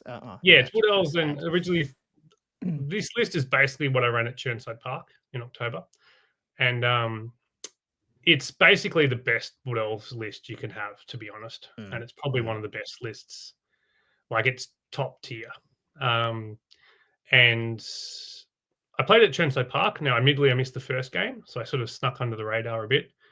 And I didn't think it was too bad. So the first game, which was the second game of the tournament, Churnside Park, I played I can't remember the bloke's name, but a double caster Zinch Warriors Chaos Army, and I lost that game. Probably from probably poor playing on my part, and probably just a really good matchup because he had 2 level 4 casters. Yeah. They were both highly mobile, and he just went to the middle of the table, had 2 big bubbles of 24-inch, and just shut my casting down, and then just boxed me in. So I didn't think the list was that strong then. Like, I knew it was. Don't get me wrong, I knew it was strong, but I didn't think it was unbeatable or anything like that. And I thought that was a good interactive game of Warhammer. I think we both enjoyed it probably. And then the second game, which is the last game at Churnside, played another bloke. Again, forget his name, sorry. He played Chaos Dwarves. And that was an okay game. He sort of got screwed because he, was that roll 1 scenario where your troops don't turn up? Yep. And he rolled a 1 for his Iron Demon and stuff like that. So it was kind of, How far do they move? Not help. Once they come on the board, like how quick do those things move? I think they moved it fairly quickly, but like it just being 1 turn behind, it was just not great. So yeah, it was okay. I didn't walk away from that tournament going, this list is terrible. I should not play this. And then so I submitted basically the same list. Do you want me to go through it individually or? Let's just skim it. You mean the game? Yeah, go through the list. Go through the list. Go through the list. Yeah, for sure. So the list you've and got the the Glade Lord. Yeah, it's a Glade Lord on a dragon, and he's got Talisman Ogre Blade, Talisman Protection, Befuddlement of Mischief, and Annoyance of Netling. So he's -1 to hit in a challenge.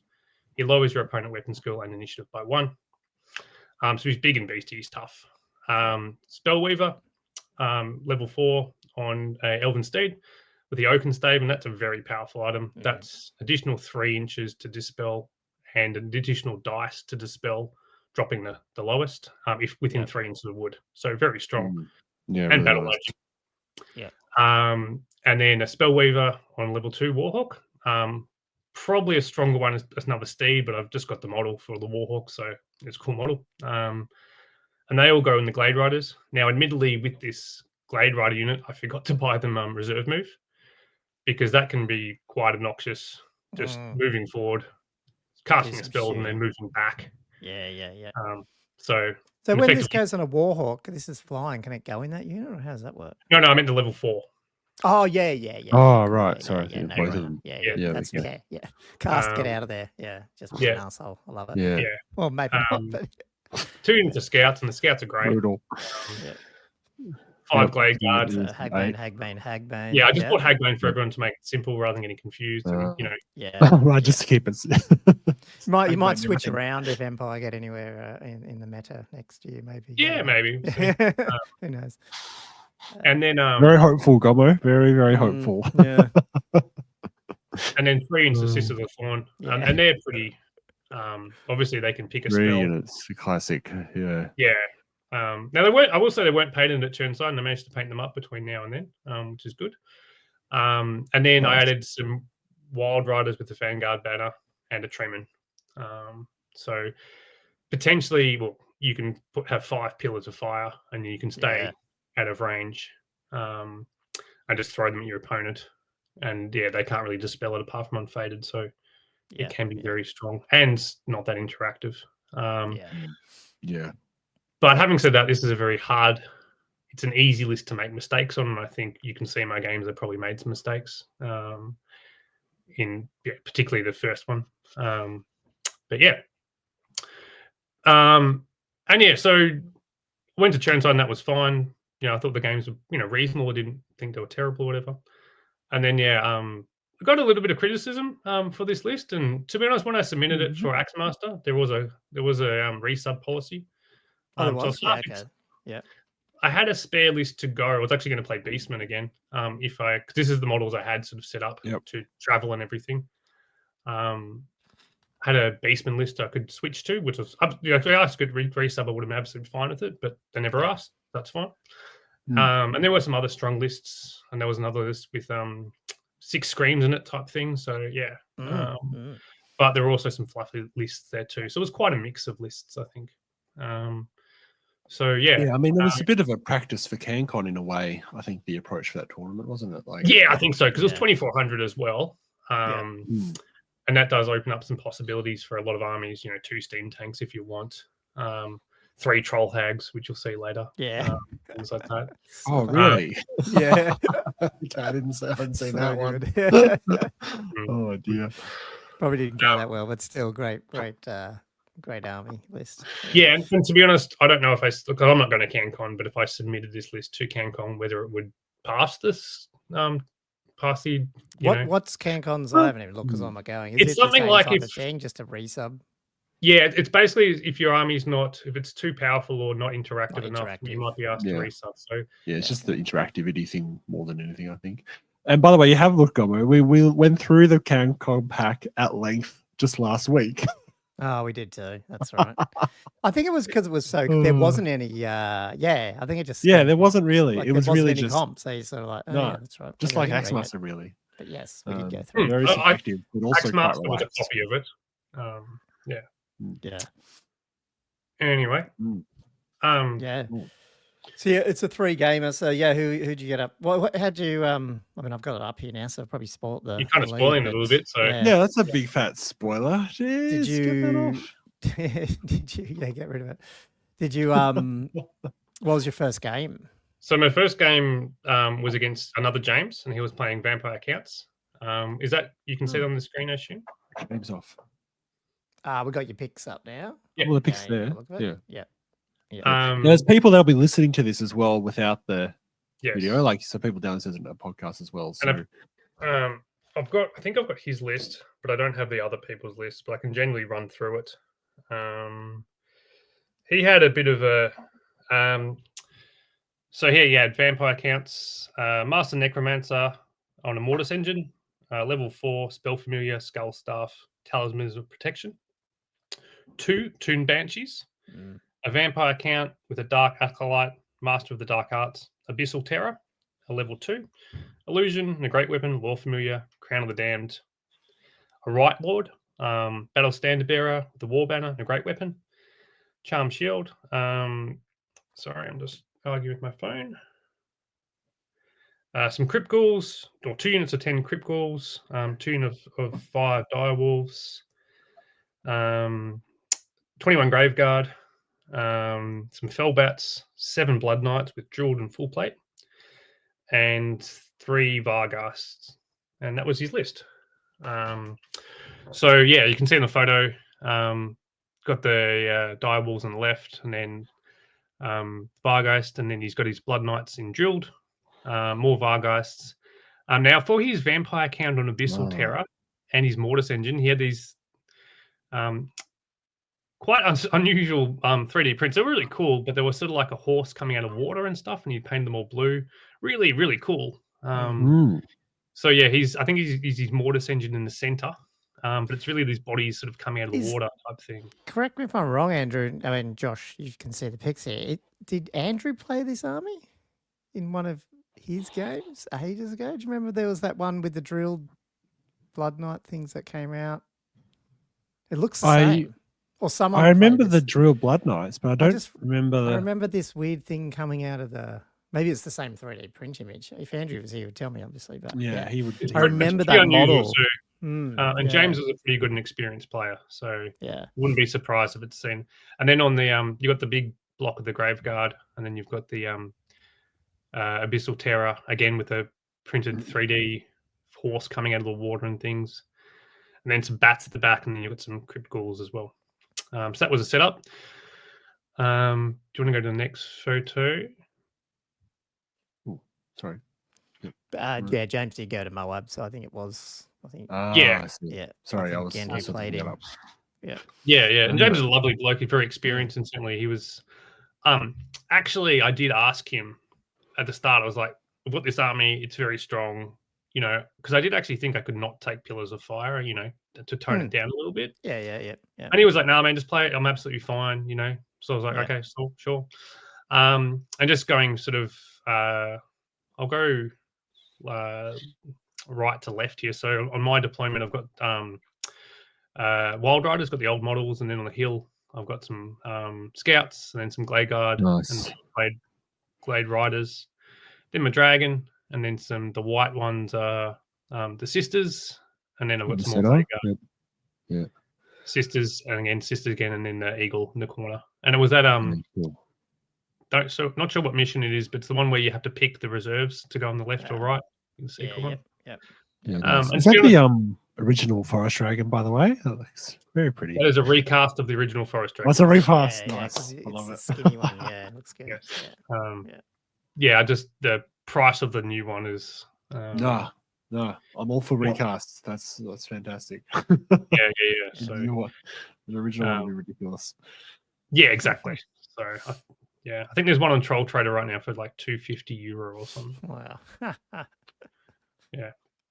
Mine's a recast. Yeah. So that's the setup for my deployment.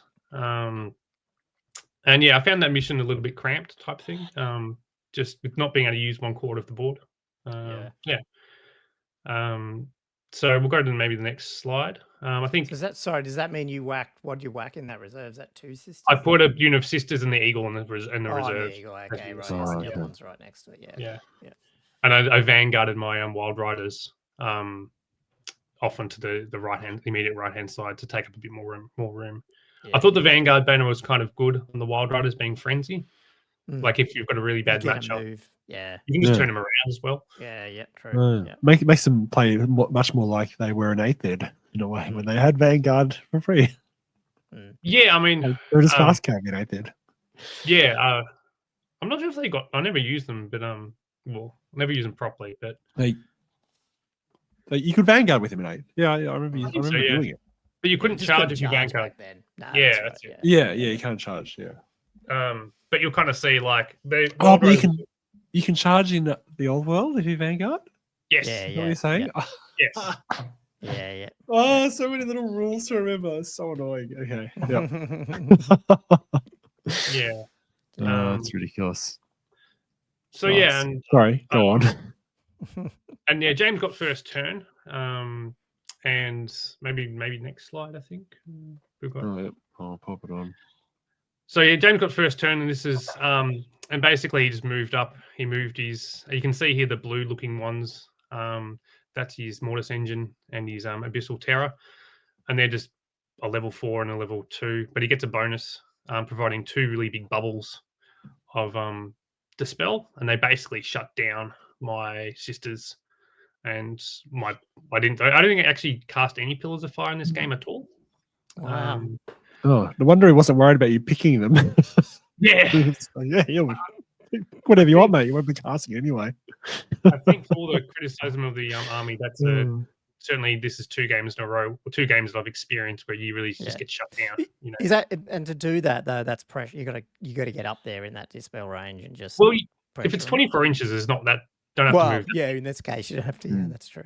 But you've just got to have I think you've just got to have 2 level 4s or level 3 or whatever that are relatively mobile. Yeah. You know, if they're on foot, it's not helping, but you don't have to push up far to get that big bubble. Because what is Pillar and what are you casting at with just that unit of 5 with a Muser or whatever the hell it is? I don't know what command you. What modifier do you get? So a Pillar is 8 to cast, I believe, because it's just the regular spell. But you get, if you have a champion and a banner, it's +2 to cast. Yeah. Okay. So level 2, right? Yeah. So like 60-something% or something. I don't know. Yeah. Probably, Yeah. And they've got the unit's got a 4-up ward as well. So they're very good, and you can also pick your spells as well. So yeah, basically the first turn he moved his Blood Knights up, and into the center of the board, and I basically went, right, I'm going to charge him with my dragon, because I thought that's probably the best thing to cast them. Otherwise, they'll be into my mage's unit. And yeah, obviously the dragon's very good. But one thing I didn't realize, and I thought I was like, all right, I'll probably get 6 combat rares, and he'll probably get like 1 for close order or something like that, or a banner or whatever it is. So I'll probably win by 5 and crumble them. And but then next turn, he'll be able to raise, but the turn after that, he won't be able to. And I didn't realize that Blood Knights every unit's a character. So you can just challenge it. For challenges, like Ground Knights. Oh, yeah, I didn't realize that, and that's okay. And yeah, he pushed up with his ghouls where the trees used to be, on the left flank, and I sort of picked them off with my shooting, and then I brought my Wild Riders around. I'll just go back on. Oh, I can stay there if you want. Yeah, okay. On the left-hand side, and yeah, I thought once I killed the Blood Knights, I'd be in for a pretty good chance. And then on the right-hand side, he just marched up with his he had his Abyssal Terror, and his Graveguard block was just marching up type thing, and I was doing. I picked off his dogs and everything like that. Got him down to 1 model, which is annoying because he brought them back next turn. They're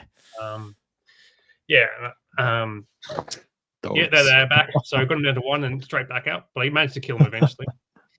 But yeah, the wild, the Sisters of the Thorn weren't doing much, and then he's I think he's back. Sorry, his Vargul had frenzy as well, and they attempted to charge but failed. And then I got to counter charge with my not counter charge. I charged on my next turn with the Wild Riders, which was I was happy about, considering I just painted them and they're really cool. I think 5th or 6th ed models. So yeah, they look like 6th ed. Yeah, 6th ed models. Yeah, they're the meta ones. I like them better. So that was pretty good. Yeah. Do you wipe them off in one go? Are they as bad as they were in 8th? These Wild Riders on the charge. Oh, I think with the champion 16 attacks. Yeah. 8 incredible. String 5? Yeah, string 5, 82. Incredible. And they got counter charge as well, so that's pretty good. Yeah, and that's good. Yeah. As long as they get shot at. Or hit back. Yes, true. You'll see in another game if you get hit back. And this is where I thought I had him, because he didn't realize my tree man had a magical attacks. So he went out with the Banshee, did a couple of wounds to my dragon with screams, and then I remembered my treeman had magical attacks, so I charged him and killed 1 Banshee. And this is where I thought I had him, where I was going to wipe out the Blood Knight unit on his turn, and then be able to turn to flank, have the Mortis engine in the flank, but due to crumbles or something, basically was 1 left. Yeah. Okay. Yeah. I don't remember how it there's happened. one But left. basically, there was one left. So, Mm. and that meant he, I still killed them, but that meant his mortis engine was out of the way and everything like that. Because I thought that was probably I'd won the game then, but much to my demise, I didn't. Yeah. And then basically just move things around. I didn't actually. I barely moved the sisters all game, which is probably a poor play on my part. Maybe I should have had them in marching columns so I could move them around up to the back half of his corner of the board or something like that. Just make him think about it. Yeah, I don't know. Yeah. So turn the dragon around, but unfortunately, he was able to just move out of the way in the next turn. And this is where the Wild Riders Wild Riders are very good, but after the first turn, you basically have no control. So what he did is move his this is his. You can see it better here. The model, the sort of actually. So it's Cool. very unusual. He's got all sort of water bases as well, which is cool. So it's sort of lifting out of the water. So yeah, and then the Wild Riders had to charge and got completely wiped out. Didn't do anything, just got destroyed. And then he started threatening my backline and unfortunately wiped out my Glade Riders and my level 4. And these just screams doing it? Just with the... No, magic missiles as well. Magic missiles, okay. Yeah, combination. Not just he only had a couple of screams, so screaming were doing a bit. But yeah, and then not much happened on the right flank really. I mean, I wiped out the bats and things like that, and then this was the end where this is his Abyssal Terror, and you can see it's a horse with a funny wraith thing coming out of the water, which is very unique. Went up against my dragon. Unfortunately, he had is it Spectral Doppelganger? We get 2d6. Yeah, 2d6 hits or whatever. Attacks. Yeah, with his great weapon. I was wondering what he's doing because he's got the level 2 illusion with a Lord Familiar, isn't he? Yes. Yeah, yes. okay. So he had the Spectral, and that's a really good combination with the great weapon, particularly because someone pointed out in a different game that you can cast that on your opponent's turn. Well, a mage in combat can cast that, including on your opponent's turn, and the mage can't dispel it, type thing. So yeah. Well, yeah, that's true. If you're going up against wizard, yeah. But it's what's spectral? Which one? Spectral Doppelganger. It's 2d6. Pretty. It's 2d6 hits. But it's pretty hard to cast. They're all pretty high, aren't they? He had some combination. I think his Mortis engine gives him +1 to cast.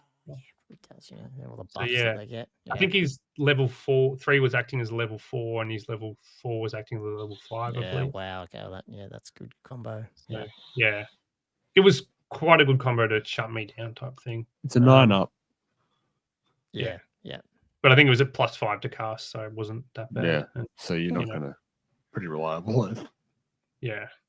+5 to cast. He's pretty pricey. I don't realize how much. Like level 2, I go, he's probably not. But he's 469 points on that thing with all the other stuff. So I mean, he's a vampire, I guess. But And then, there was some ghouls in the corner. My wizard on the Warhawk chased him down. Did you get him? Got some points. Did you actually get him? Oh, you got him. And that's how the game was. It's so frustrating to play against those vamps where they just do that. And the end of it, last turn, I was just moving around and hiding and stuff and trying to get out of charge arcs and stuff. So Yep. So what was the result? So end up, I lost. I think it was 14-6. Right. My dragon actually went down. Okay. Oh, you did lose the dragon. I lost the dragon. So was it the special doppelganger that got him? Pretty much, I think. Because if you're -1 weapon skill and -1 to hit, it doesn't matter if you're automatically hitting. So True. So that just went. I think he rolled well as well on the hits, but it was doing the work. So but all in all, I think James was a great opponent. It was a very good game, and I don't think. I think it went similar to my first game at Churnside. Like I think it was a really good counter. Is there any other? What would you have done different here? Because I just had an idea, and I don't play any of these two armies, so it's probably crap. But can you throw like 2 Glade Rider units into the one into the Mortis engine and one into the other Acolyte like charge, and then Yeah, so and then you've freed up. They can't Yes. dispel, and then you just fucking launch all your Yeah. Pillars of fire. pillars out. They're gonna die, but I don't know. Is that a tactic? I don't know. No, it's certainly a tactic I considered, absolutely. Right, And I looked at doing it. The only problem is he would kill my unit on my turn. Yep. He'd then get a free reform and a free charge. or an overrun. Yeah, yeah. Yeah, exactly. Yeah. So that was my I did consider, I was like, I can, and with the pillars and things, it's like, yeah, they do D3 plus 3, strength 3 hits with AP -2. But against big targets, that doesn't really do much. And ones that can come back. Like if you were playing another Wood Elf army, you might do it and go bang, shoot you, you're all dead. Yeah, absolutely. So I did actually consider that target, that tactic, in previous turns, particularly when this the Abyssal Terror was on the right hand side, and I was like, do I just throw a 65-point unit of Glade Guard in there? But then I realized you're just going to reform, and any damage I do is going to be healed away. Like you have to kill units. Yes, you got to kill them. Yeah, it's true. Yeah. Okay. Yeah. I mean, it's more from my point of view playing. I haven't played against this Wood Elf list, so it's sort of trying to think about, okay, well, how do you stop them doing pillar? But if you try to do it, what are they going to try to do to, combat it? I think it's interesting. Using your bubbles of level 4, because they're only level 2s. Yeah. And the Wood Elf player should be trying to keep out of range. So you can't dispel it. You're using your bubbles, and you're just getting up in their face and type thing. Yeah, that's what, like you said in that first game, that guy putting his 2 level 4s almost in the middle of the table. Just not everyone has level 4s, but I mean, Chaos they can, and they've also got good level 4s when they're doing it, I guess. So yes, all their other bloody magic items. So absolutely. So I ended up losing the game.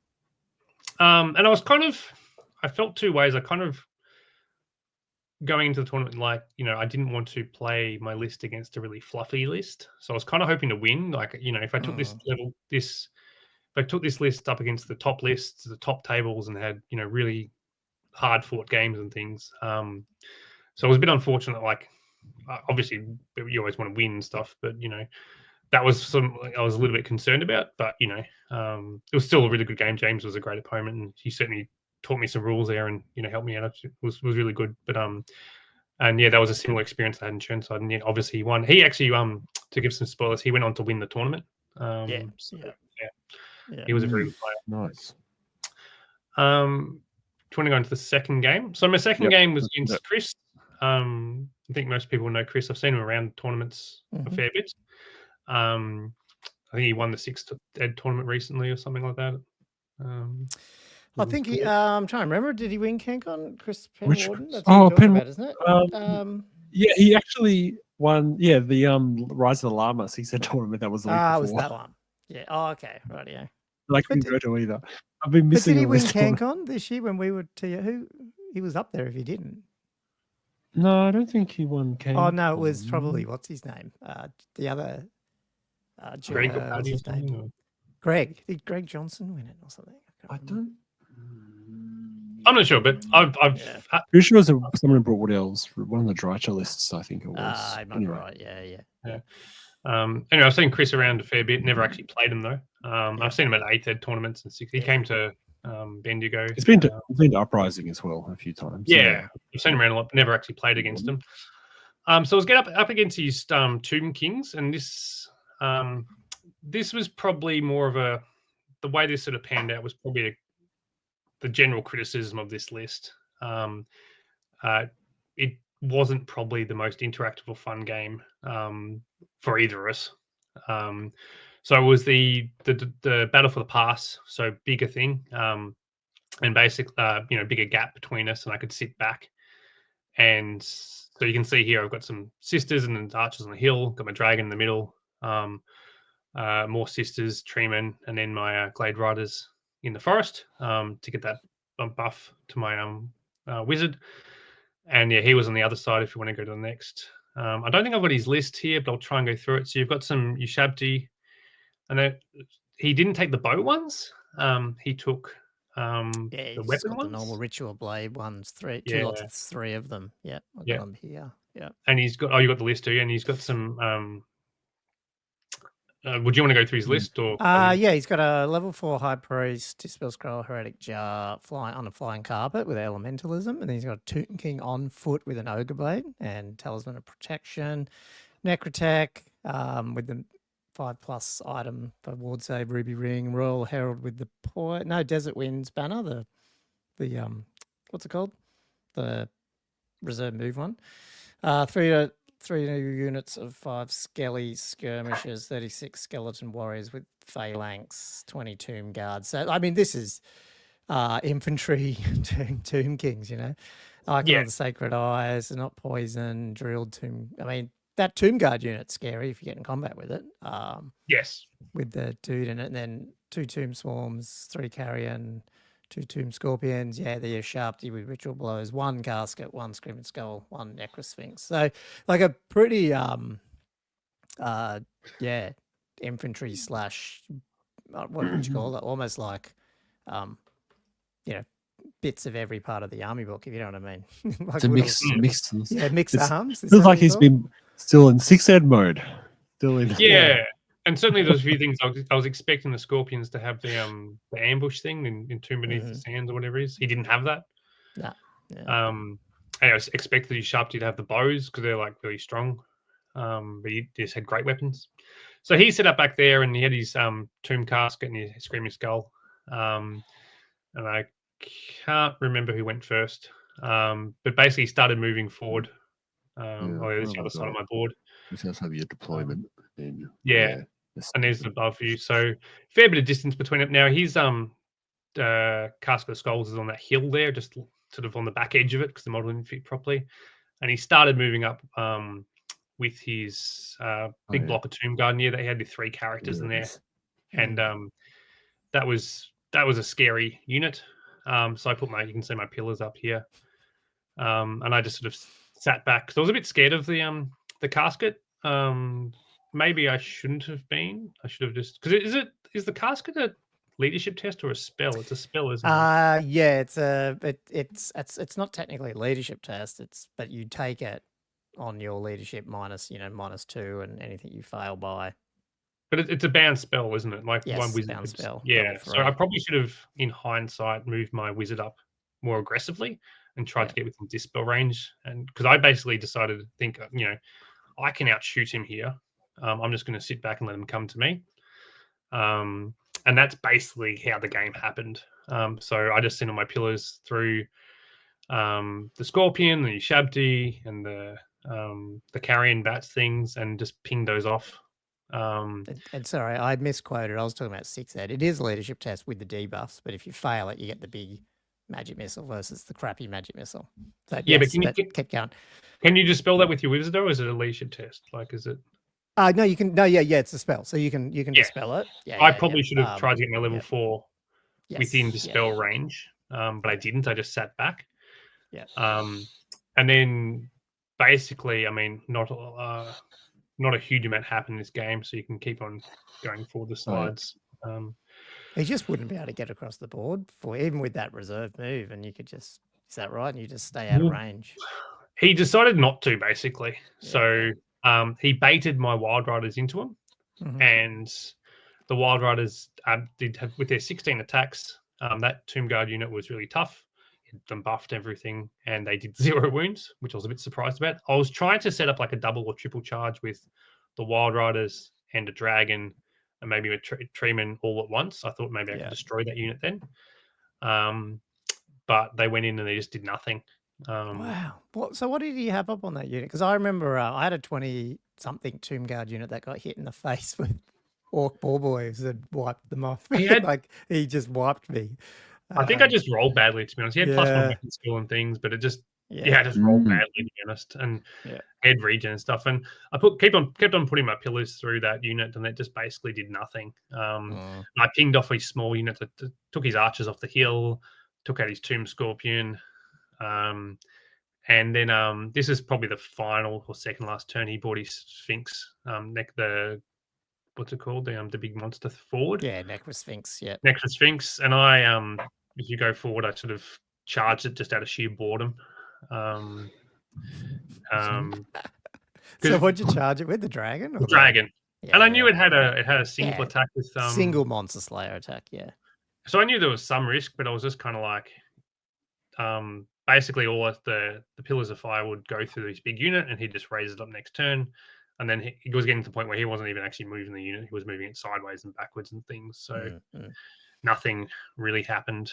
So it wasn't exactly a thrilling game for anyone. Yeah. Yeah, and then the dragon versus the Sphinx is my next game. I didn't end up killing it, so nothing really happened. So I think it ended up I won that 11-9. Right. Yeah. I think so I you killed do that 400 wasn't points. fun, and you get 1 point. Like Yeah, I killed 400 points, and he got like 200 or something like that. So yeah, wasn't exactly, and that's probably. I mean, it's maybe I should have got my level 4 up and be more aggressive and gone around the flank and things some more. But yeah, it wasn't exactly a scintillating game for either of us. So yeah, and that's the first time. I mean, this is only the 4th time I've played this army, 4th time I've experienced something like that. Yeah, and then probably also, if he couldn't raise those models up, I would have destroyed that unit fairly quickly, type thing. Yeah. But and also the table as well, the different setup, made a bit more distance and things. So, yeah. But that's the way it went. So yeah, end up winning that game, but by and maybe I don't know, maybe that's the way you're supposed to play it or not. I'm not sure, but yeah, it's certainly I could see the criticism of this game. It wasn't, don't think either of us walked away going, yeah, that was a great game. Yeah. Like if you were playing in a casual setting, you'd probably play it differently, I guess. But in tournament, absolutely, yeah. It's always different. But yeah, certainly if it was a tournament. So, and then this is my 3rd game against Jaden. And this is probably an army I looked at and went, "This is the one." I don't want to fight this list because it seems very fluffy. It's a lovely, I was gonna say your oh no, your arrows aren't flaming or anything, are they? No, but my 5 pillars of fire are. Yeah, that's true. Yeah. Yes. So yeah, I don't know if you got his list there, but he had 3 troll hags. Yeah, it's so good. Oh, you played the troll hag list. Yeah. 3 troll hags and then a couple more units of trolls. And I think Ogdruds? Yes. Ogdrug Swamp Digger. Yeah. Yes. And some ball boys, some spider riders, and some units of trolls, and that was basically his list. And a really cool fluffy list of things. I think also I felt a bit sorry for Jaden because there was another list with 6 screams in it, and that was Jaden's game 2. So he'd just been. So there's probably the 2 worst lists in the tournament. He unfortunately fought. I don't know what his first game was, but he faced both of them.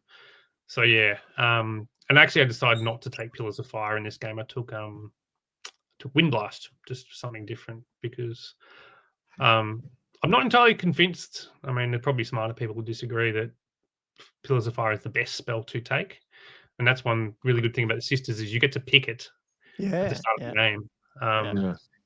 So Windblast can be very good. Maybe Fireball, maybe I don't know. It's so you can actually play down, or tone it down a little bit if you wanted to. So yeah, can you? Because we talked about this. I can't remember which podcast. Joshua was sort of questioning whether or not there's other spells people should be taking, and not just going to like what laws can you pick them from, and then it's any spell in that law. I believe it's Battle Magic and Elementalism. Okay, right, yeah, okay. So you can, okay. Well, that's good though. So you can do TMP as well. Like I mean, wow. TMP is a bit expensive to cast with only a +2. Yeah. But you can do it. Particularly if you've got multiple of them rolling. Yeah, so it's certainly not a bad idea. And the other big one is the negative armor plague. Plague of Rust. Yeah. So this was just battle line. So just off screen, on my extreme left, I had my Wild Riders lining up to his ball boys, and then I had some archers, and then basically just sisters, more archers, dragon in the middle, and then on my forest I had my Glade Riders, and then on my extreme right, a unit of sisters and the eagle as well. So that's all good. He went first, I think. And his Troll Horde, I didn't get many photos from this. It was getting along in the day and things. But I didn't realize we'll do it. Yeah, Troll Horde can move because you got this buff movement spell and things like that. And so, one turn of marching or something, he's right in my face type thing. I had this really cool idea of not using the signature spell for Wood Elves where you get to teleport between forests, because there were quite a lot of forests on this table. There was 3 to start with, plus my forest. Was there 3? What was the terrain like in general, by the way? Like, it was good terrain, yeah, absolutely. Yeah, no, it was good terrain. Wasn't no cardboard, L shapes or whatever it is. So it was good terrain. Because that club's, I think they play every week and things, and yeah, no, it was quite good terrain. But like the amount of terrain on the boards, like were they using like the thing where you put down 6 pieces and it's symmetrical, or were they putting it down a bit more liberally? I think there was generally about 6 pieces, and they were vaguely symmetrical. Although the battle for the past one, the previous game, it effectively all the woods were in one end. So yeah, but it was roughly. So I think in this one there was 2 hills and then 3 forests, and then Okay. So I think it was a good amount of terrain type thing. Anyway, so I put my dragon in the forest because I was going to teleport him using the Wood Elf signature spell to another forest and put him on his flank, because I thought there was no real tactical reason. I just thought it'd be really cool to do. Just have suddenly a dragon on his flank. I failed to cast that, so that's we got pretty stuck. terrifying. So it it's stuck in a wood. It was just stuck there. So he probably got hurt by the troll hag and a unit of trolls. And on my right hand side, you can see how quickly, I think this is the second turn, the trolls have all moved up, trying to get a charge box me in type thing. Quite quickly, because I think they had move 6 plus additional plus 2, I think it is. Yeah, plus 2. So they moved really quickly. Whatever it's called. Yeah. So I was really, he was really in my face very quickly. You can see that, that's my deployment zone. He's got all these models here and everything ready to charge me, ready to go. I've only got a forest to hide behind type thing, and that's only going to block line of sight for so long. Type thing. So that sort of happened, and he charged me. And unfortunately, with the troll hags, they can be, they're kind of like a giant but better. Where they roll on a table type thing with a smother attack or something. They can be whatever it's called. Yeah, they can be quite scary. He did a couple of wounds to my dragon, but not enough. Unfortunately, lost combat, and then he managed to fail his leadership test, and his troll hag just ran away completely, which wasn't great for him. Maybe just go to the next slide. Sure. That's the giant. So unfortunately, giants are still no good against poison shooting. So this is where those dice were. That's where it was. And unfortunately, I missed out on.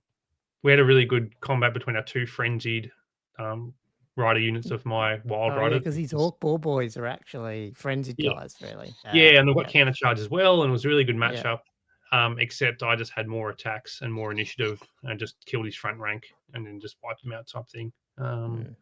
So that wasn't very. It was cool to see the units do what they're supposed to, but just didn't happen. And you can see here that's the troll hags turned around and ran away, and I've put my treeman in to help with the dragon. Now, in previous slide or so, you could see all the units were about to charge my glade riders, 2 back type thing. Ready to go. But unfortunately, I did what a good wood elf player, I guess, should do, and I just yeeted up to the left. Just move sideways, which was very disappointing. Danger.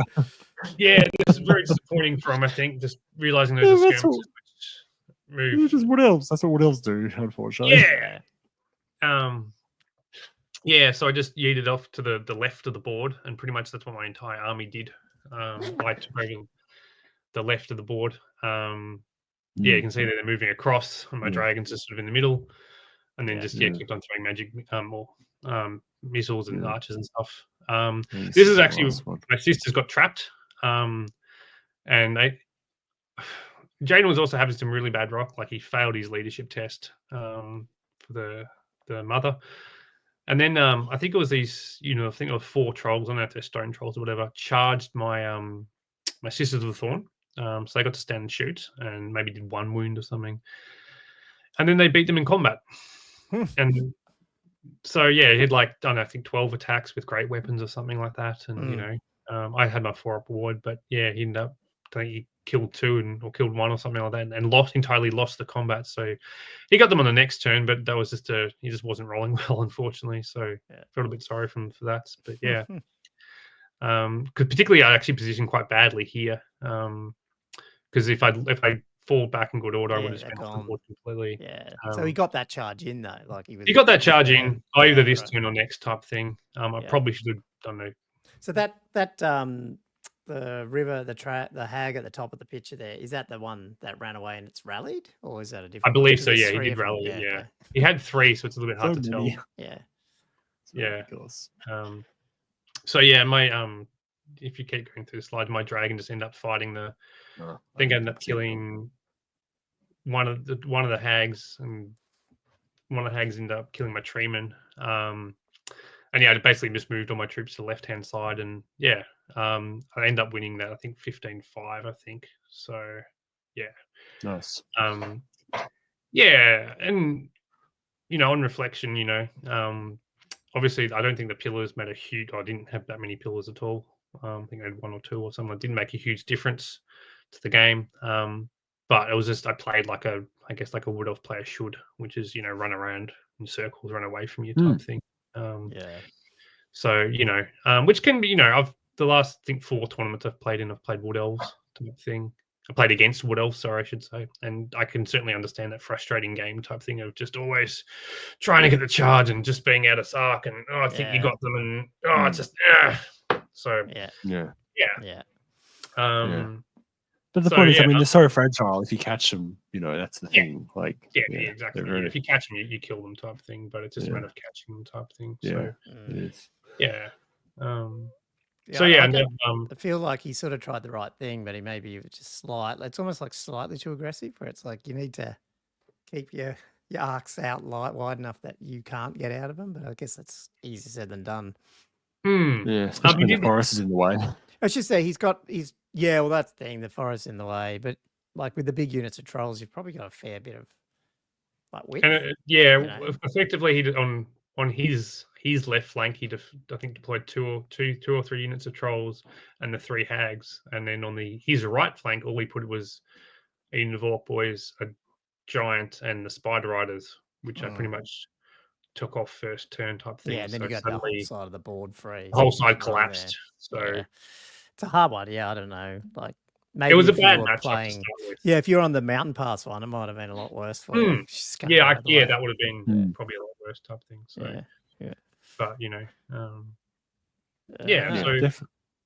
definitely like a much more interesting game than game 2. That's for sure. Like there was some absolutely stuff going on. You know, I think you know the game 2 was probably was just like a Pillars of Fire game type thing, and wasn't your sister's game or whatever. Where game 3 was more traditional against a wood elves opponent. Like I don't think, no matter what, if I'd taken a different list with wood elves, it probably would have played the same. Yeah. It's true. Yeah. So you doing Cancon? Like this was a practice for you a bit? No, I'm not. You're not. Okay, right. Yeah. I'm actually going to. I'm going to a different uprising in Adelaide. You're doing that one? Yeah. Okay. Yeah. The same weekend. That's crazy. So we're making what was the reason, by the way, of going for that? What were you telling me? You were going to Adelaide? Has nice beaches. And Cancon is in Canberra. No, so the wife's coming and we're bringing our daughter and dog and everything. So yeah. Yeah. But they don't have much to do in Canberra if they want to come with you to Cancon, do they? Yeah. So yeah, I think Simon Vickers he's running that tournament, and I think it's going to be pretty small, but you know, it's a 2-dayer as well. I think ASB said, like Angus, who we do stuff with, he's I think he might be going too. And because he's like, I just can't do 3 days with the young kids. It's easier for 2 days. So yeah, that's the struggle with what they've done there. Which again is not bad because that was my other question was like, how do you find 2,400 points in terms of how long the games took and sort of. So for me, it was fine. I finished all my games. I think I'm a relatively quick player. I will say, there was a lot of people that didn't finish a couple of games, like even to the point of turn 3. So there were multiple games which finished on turn 3, which I'm not quite sure. It wasn't like it was any particular players or whatever. It was just So I think I'm not quite sure what that happened, but that was a bit of a factor. I don't know if we had more time than Cancon or not, or I'm not sure. How much time have you got? Did you have for each game? I'm not even sure. 3 hours. Yeah, because there's 3 hours, I think, for Cancon. I think it was 3 hours as well. I'm not entirely sure. I can look it up. But I'm not sure, to be honest. But I mean, some of us certainly finished, but there was a few, and sort of, which resulted in a lot of 10-10 draws and stuff. That's been a pretty long day because there'd be 3 3-hour rounds, and you had just one day to get it all done. Oh. Yeah, I think we started at 9. Time did you finish? 6, I think. But I think I left at 6:30 because I helped packed up and things. So it's a full-on day, though, isn't it? Yeah, wow. Yeah, it's mentally exhausting, absolutely. So there's no break there. 9 to 12. We had like 20 minutes or something like that to get lunch. So. 6 p.m. Okay. Yeah, it was a long day, and I think it sort of becomes an endurance sport type thing. Yeah, a little bit. Yeah. Yeah. Like I like the 24. Like I like the difference. Like it's going to help certain lists to. I don't know. Maybe it will. Maybe it won't. I don't know. Like I feel like Empire might. Yeah, if you see more double stanks coming around, they might help some armies. Yeah, but then everyone else gets 400 points too. So then maybe you see these triple. No, what'd you say? 6 screams in which Vamp list was that? That was Scott's. I don't think that's anything to do with. I think you can do that in lesser points as well. Yeah. But, okay. I suspect you can. Yeah. Wow, that's crazy, isn't it? Oh, are you taking the same list to the Uprising? I'm not sure. Or you're not sure? Would you go Beastman, or would you tweak your current list? Like, what would you have you like? What would be the things you've taken from the Axemaster? I guess I'm asking. Yeah, I don't know. It's interesting because I had some.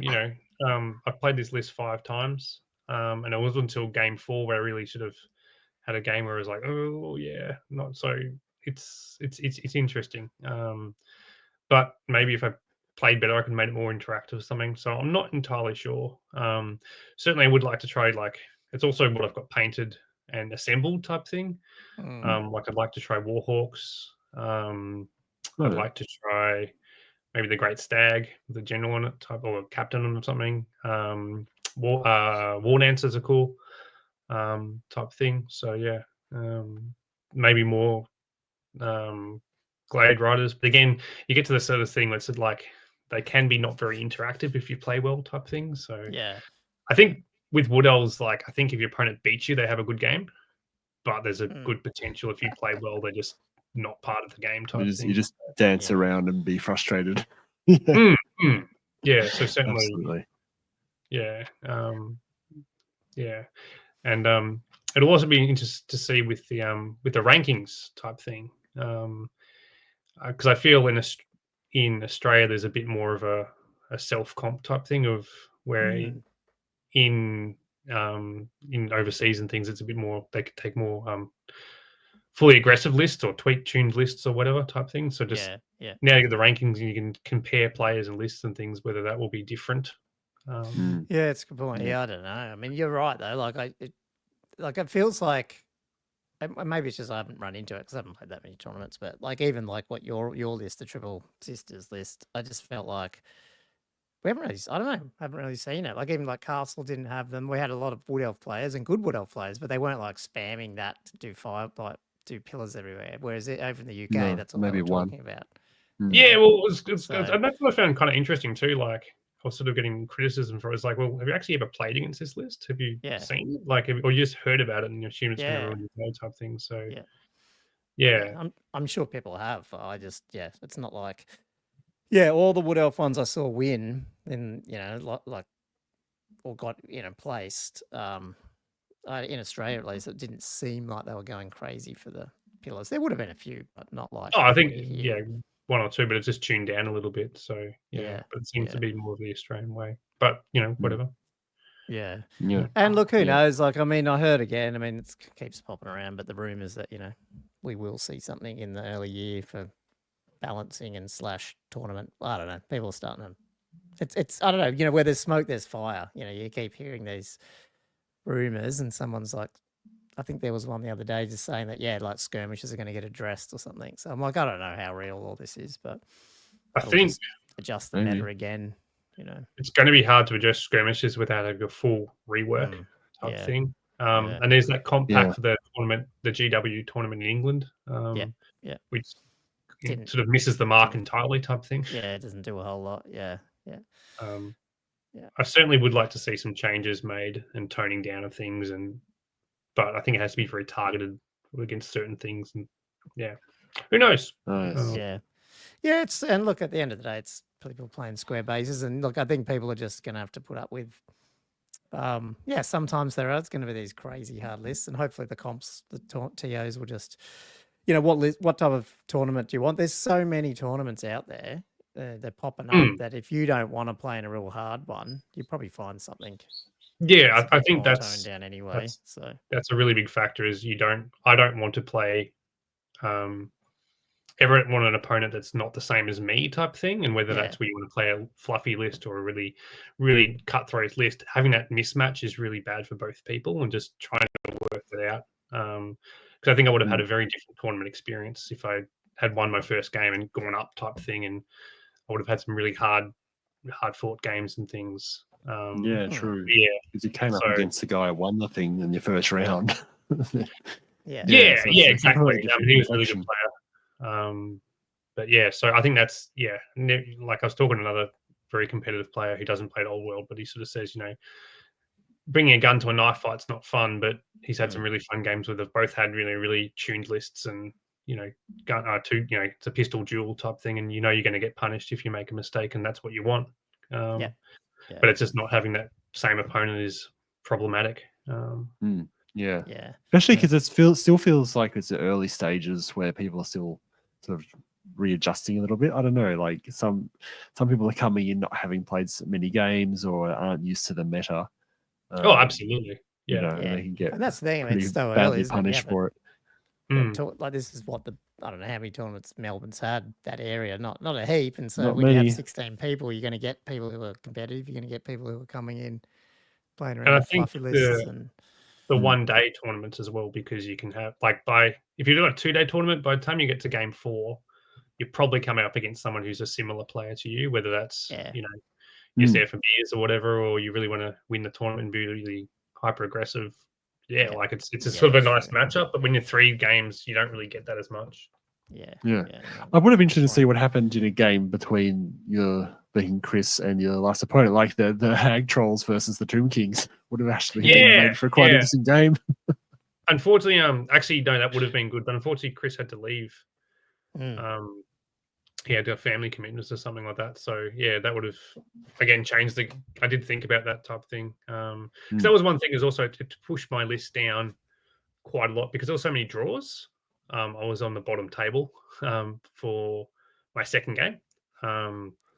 Just because there was all these 10-10s. So why were there so many 10-10s? Because if you weren't finishing the game, if you only get to turn 3, not much has happened. So a lot of people, is that so is that what happened? I think so. Like, I'm not sure, but I was on the bottom table for my second game type thing. Wow. And I don't think anyone 20-0 in the first round as well. So it's just so hard to rack up victory points, the way it's calculated as well. No, it is. To get to 20. Oh, awesome! Oh, well, that's really good, and obviously you're enjoying it, even though it has its quirks. Absolutely. I think it's a good game. I think if they when they bring out a second edition, they could just tweak a few things. It'll be really good. Good, so really good basis and things, and also having all the armies available and all the arcane journals and things, and Like, I think this is like, and I wouldn't even say it's bad, but this feels like the lag that we've had, just because we had the 5 out and then we had this big gap and we're waiting. It feels like we don't have the whole game out. I think it's got so much ADD. Everyone wants releases all the time, The 4 armies I have are Beastmen, High Elves, Empire, and Wood Elves. Where's my arcane journal? Wow, that's crazy. I don't know how we managed to get that. But, quintuple. I'm like, I think all mine are out, aren't they? Demons, well, they're legacy, so it's amazing. It's just weird. So Yeah. you've probably got You heaps got of stuff to money, look forward see? to. So That's the best way. Yeah, spend absolutely. anything. Yeah, And particularly because Empires, they can't get worse type thing. yeah, that's right. Well, we'll see. Yeah. Hopefully, That's right. like we talked about this the other week, but it's like all the other arcane journals have helped with their infamy armies, but it's still the grand army is still pretty good. And if anything, the magic items help the grand army where you can use them. I know that I think the Bretonian and Tomb Kings are a bit different there, but yeah, it'd be nice if Are that they? was similar with Empire. Well, it isn't heaps of Brets and Tomb Kings. You have to take them in their respective infamy for the magic. It's not all of them. Yeah, but- fair bit, but not. There's still some useful ones in there as well. Yeah. But But whereas orcs are like open slather, which is pretty good. Oh, really? Oh, okay. Most of them, yeah, and stuff. But I was hoping that happens with Empire, so you don't just end up, having to take the armies of infamy because they have the actual grand armies. So, but I guess we'll find out. Yeah. We won't know, but we'll know soon, hopefully. So Yeah, it's getting hopefully. there. Yeah. Didn't we say it's this Saturday they were going to do pre-orders? Wasn't that the rumor? Or was that 28th? Sorry, 28th. Yeah. 28th. Yeah. I think So the it's coming rumor up. is it's going to be released this Saturday, like officially, not just leaks. So you know how they do the announcement and the week like later a they do preview the type thing. pre-order type thing. So Yeah, okay. we should get cool. the preview. Oh, nice. Just before Theoretically. Chrissy. Nice. Yes, maybe they planned it that way. So Yeah. Okay. Cool. Yeah. Well, I mean, by the time people listen to this, we'll probably know a little bit more because I think there will be probably a what's called. We do this on Monday nights, and usually we get I think they are doing some type of preview update article on Warhammer community to we'll get it tonight Aussie time after we've recorded this probably. So, but that's okay. Yeah, usually happens. It's overnight. we're always behind, but that's fine. Yeah. Anyway, well, we've probably kept Yeah. you long enough there. Yeah. Chad, thanks so much for that. Nice to meet you. And I anything. have one more thing to ask, by the way, Mhm. because I got you on air. Have you ever looked closely at the Spawn of Slanesh 6Z model, or ever tried to construct it? the boob one or which one? No, not the boob one. The one with a big long tail. Oh, I don't have one nearby. No. Yeah. Is that the one Ben's got? Or Yeah, that's what. Yeah, Ben has one. I've got one too. But yeah, it's got 4 legs and then a set of 4 arms as well, and a big long tail that goes up over its head like a big scorpion tail. yeah, what's the? Yeah. So I tried to construct it once. I think I'm trying to pull a photo for you. I think I've got it. I think I've got it here. You've got it. Is this it? Yeah, Yeah, that's I it. mean, we're talking about, properly constructed. So I don't know what when I side first now put that clicked one it's got. together, I put the legs on what I felt was an anatomically correct Oh, they're backwards. direction. They're backwards. What the hell? They're I had to backwards. pull those things off, and against my gut feeling of how these things should be built. Yeah, because it's not even like a horse. It's not like a fetlock or like type thing. Yes, It's just, thank you. It's just it's just got like regular stifles and hocks, but they're all just inverted. It's like, how does that make sense, man? Did we actually mention that I'm a veterinarian on air? No, probably not at this. Not where we're Yeah. recording. We did Not talk about till it this last moment. week. So, but it's all good. That's why Josh is asking. He's getting another vet's. This is one of our opinion. recurrent vet jokes that they tease me about. Hmm.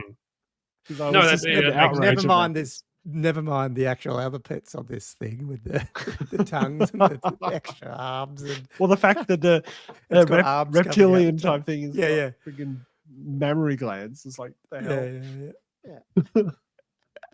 Yeah, The how would tail's got. hang on.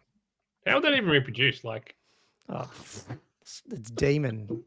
It's emotion. No, who no, knows? but like it's got nipples, therefore it must produce milk. Therefore, its young must drink milk. So is it like a monotremes, like an echidna, or like, Yeah, it looks a little bit like one. would it with lay its eggs, or is it? tongue. Yeah. It's or is it just a marsupial? Is there a pouch Yeah, is this under a there marsupial? somewhere? This is okay. Do we have many international guests or like international fans? Because we could just tell them that this Yeah, is we've actually got- based on a we've real got a animal in quite a few. Australia. This is the drop bear. This is a drop bear type thing. This is a drop. We had that question last week. Hilariously. Oh man, it's sort of like a platypus, isn't it? There seems feel like it's a whole hodgepodge of different animals all stitched together. Yeah. So Yeah, wasn't that the thing when they when like Captain Cook first came over here? They sent back a dead platypus, and like the people in the Britain Museum were just like, "You guys are just trolling. You've just Yeah, you're just this is you've made that's this right. up. Like you've stitched this together, a beak, and yeah. No, that yes. model can't actually move. So yeah, Well, if it does, it's running either direction. Like it's trying. It feels like the back half's going one way, the front Yeah. half's going the other. Like that cat dog Nickelodeon cartoon. yes, Yeah. yeah, no, that's no good. Oh, cool. Okay. Awesome. Thanks, No, I had Chance. to get your opinion on that one. Just we knew Josh Yeah. was right, but it I was had to- funny I had to get it hearing in, about yeah. his whole thing. Yeah, no. I think it took a couple of episodes, wasn't it? To you realised Well, yeah, because I put Yeah, it together and then we were talking about it, and then the next couple one of you weeks come up going, later, guess what? It was I had actually to, right. I had to but they're pull it wrong. apart. Yeah. Yeah. So I Did it put go it together right. Yeah, it got together. I was about to start green stuffing a slight gap. And then I saw some photos online of a different one. I was like, wait a second, that's on backwards. And then I had to then I went through more photos. I'm like, oh my God, they're all backwards. I'm wrong. It's me. Well, actually, if you look at the new Chaos Spawn thing, the new Giant Chaos Spawn. Is that the giant one? Yeah, the one that's good. Yeah. That's the redo of there it is. Oh, hang on. Yeah. Of the Forge Worldy one. What's the go with the pincers? Aren't they backwards too? Is that just the angle that we're looking at? No. That's how on earth are they using those pincers? They're like pointing towards his butt. Like those pincers are going to come down. But I thought they were more like wings maybe out the back, so they're not. No, really, I don't know. Like No, they're not rings. So when I actually assembled mine, and I've put it the other way around. Right. That makes a lot more sense. Yeah. Just logical. Well, he's attacking flanks. Oh, they're all like that. How are they all like that? That's why I've that one's the way you're supposed to. Yeah. I mean, you that can one just looks twist cool. it. What the hell is that? Is that a redo? Or is that a? No, I think that's the model. Is that the model? Wow. Just painted. It looks so much better with pincers pointing the right direction. Yeah. Wow. Because if you're striking with a pincer, like if you have them pointing backwards towards the back end of you, like you're not doing much with it. Yeah, it doesn't make any sense. Makes no sense. I mean, he's done something because there's blood on this one, so I don't know who he's hit, but yeah. Maybe himself. Yeah, check for any wounds around his rump. Yeah. Cool. Oh well, we will close it out, Right, thanks for and that. thanks so much for that. Keep That's keep us abreast of any other ones. We'll have a look which tournaments you turn up, then hopefully we'll catch up with you in the near future. Be good. Oh yeah, I think good luck at Uprising. Another Churnside Park one in February, I believe. Oh right, it's starting to happen. Yeah. Awesome. I think that's in the upcoming tournaments in Old World rankings. Yeah, I'm pretty sure. Yeah. I think so. Awesome. Okay, cool. Well, I'll let you get back to it, and we'll continue. Thanks, our Chad. podcast. James. Sorry, I keep thinking. It's confused me. See you guys. It's so confusing. Yeah. See you later. Well, that was just a chat with James Chadwick from playing down at Axemaster this weekend. How did you think of that, Josh? It was are you excited about 2,400 points or not with some of those lists that he was talking about? The Wood Elves and the comp's going to be very similar, isn't it? Really, it's just very similar. Yeah. I have no idea how I'm going to deal with some of those lists. With the list that I've outlined, an hour and a half ago. Sure. Yeah, something like that. Terrifying me at the moment. How many screams have you got? Okay. Oh, I love this. I love that. Like nothing. I mean, great. Like that. I think they need these tournaments where they just throw stuff against the wall and see. But it's pretty funny to see a resubs. Well, that you might have to resub, but then someone can bring. But they do bring 6 screams anyway. It's like, what gets resubbed? I wonder. Yeah. Well, yeah. What exactly gets resubbed? Yeah. I don't know. That's a good question. And that's fine.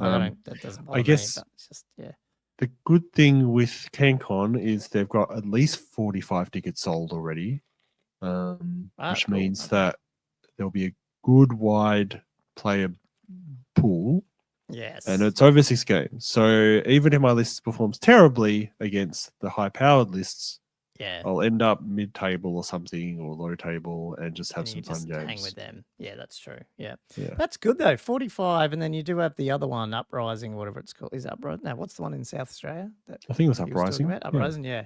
And I know they're saying 25 or 35 limit on that, but I don't know how many people signed up. But that's a pretty healthy weekend if most of them get up there. The old world to just kick the year off, I guess.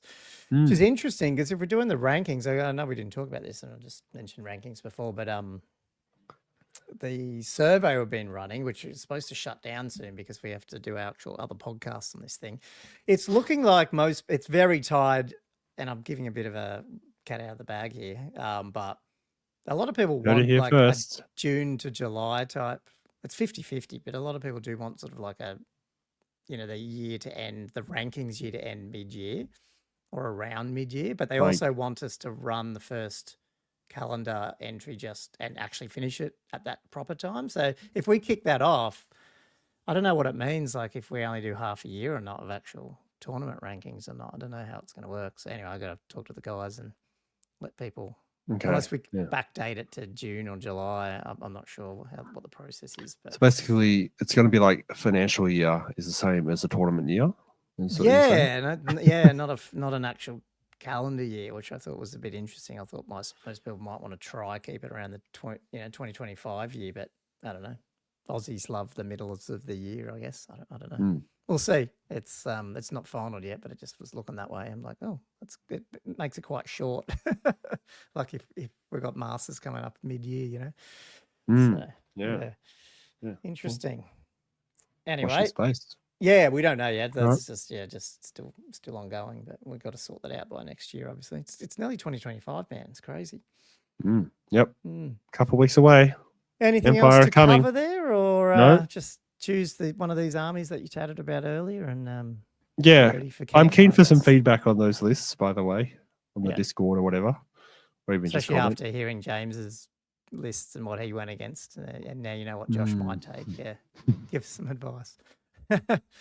Cool. Well, I might wrap up today's show then, Josh. Thanks for your listeners. Thanks for coming on and listening to us as usual. And like I said at the beginning, jump over to patreon.com/AWOL Fanatics if you want to join the Patreon over there, or obviously like, subscribe, and comment on our videos. And jump over to the Throne of Skulls video that's on our YouTube channel, and I'll link it on here as well if you want to, go into the running for a free ticket to Warhammer Worlds Throne of Skulls. Not just the ticket, not the travel, not the accommodation. Yeah. Just the ticket. No, And no maybe no a food cape or board. with a mask. That's all. But anyway. Stop scaring them. Yeah, true. I should. Cool. Oh, well, Josh, thanks for jumping on, and everyone else, thanks for listening to another Old World Fanatics, and I guess we'll see you next week. Yep. Cheers, Josh. Bye. See ya.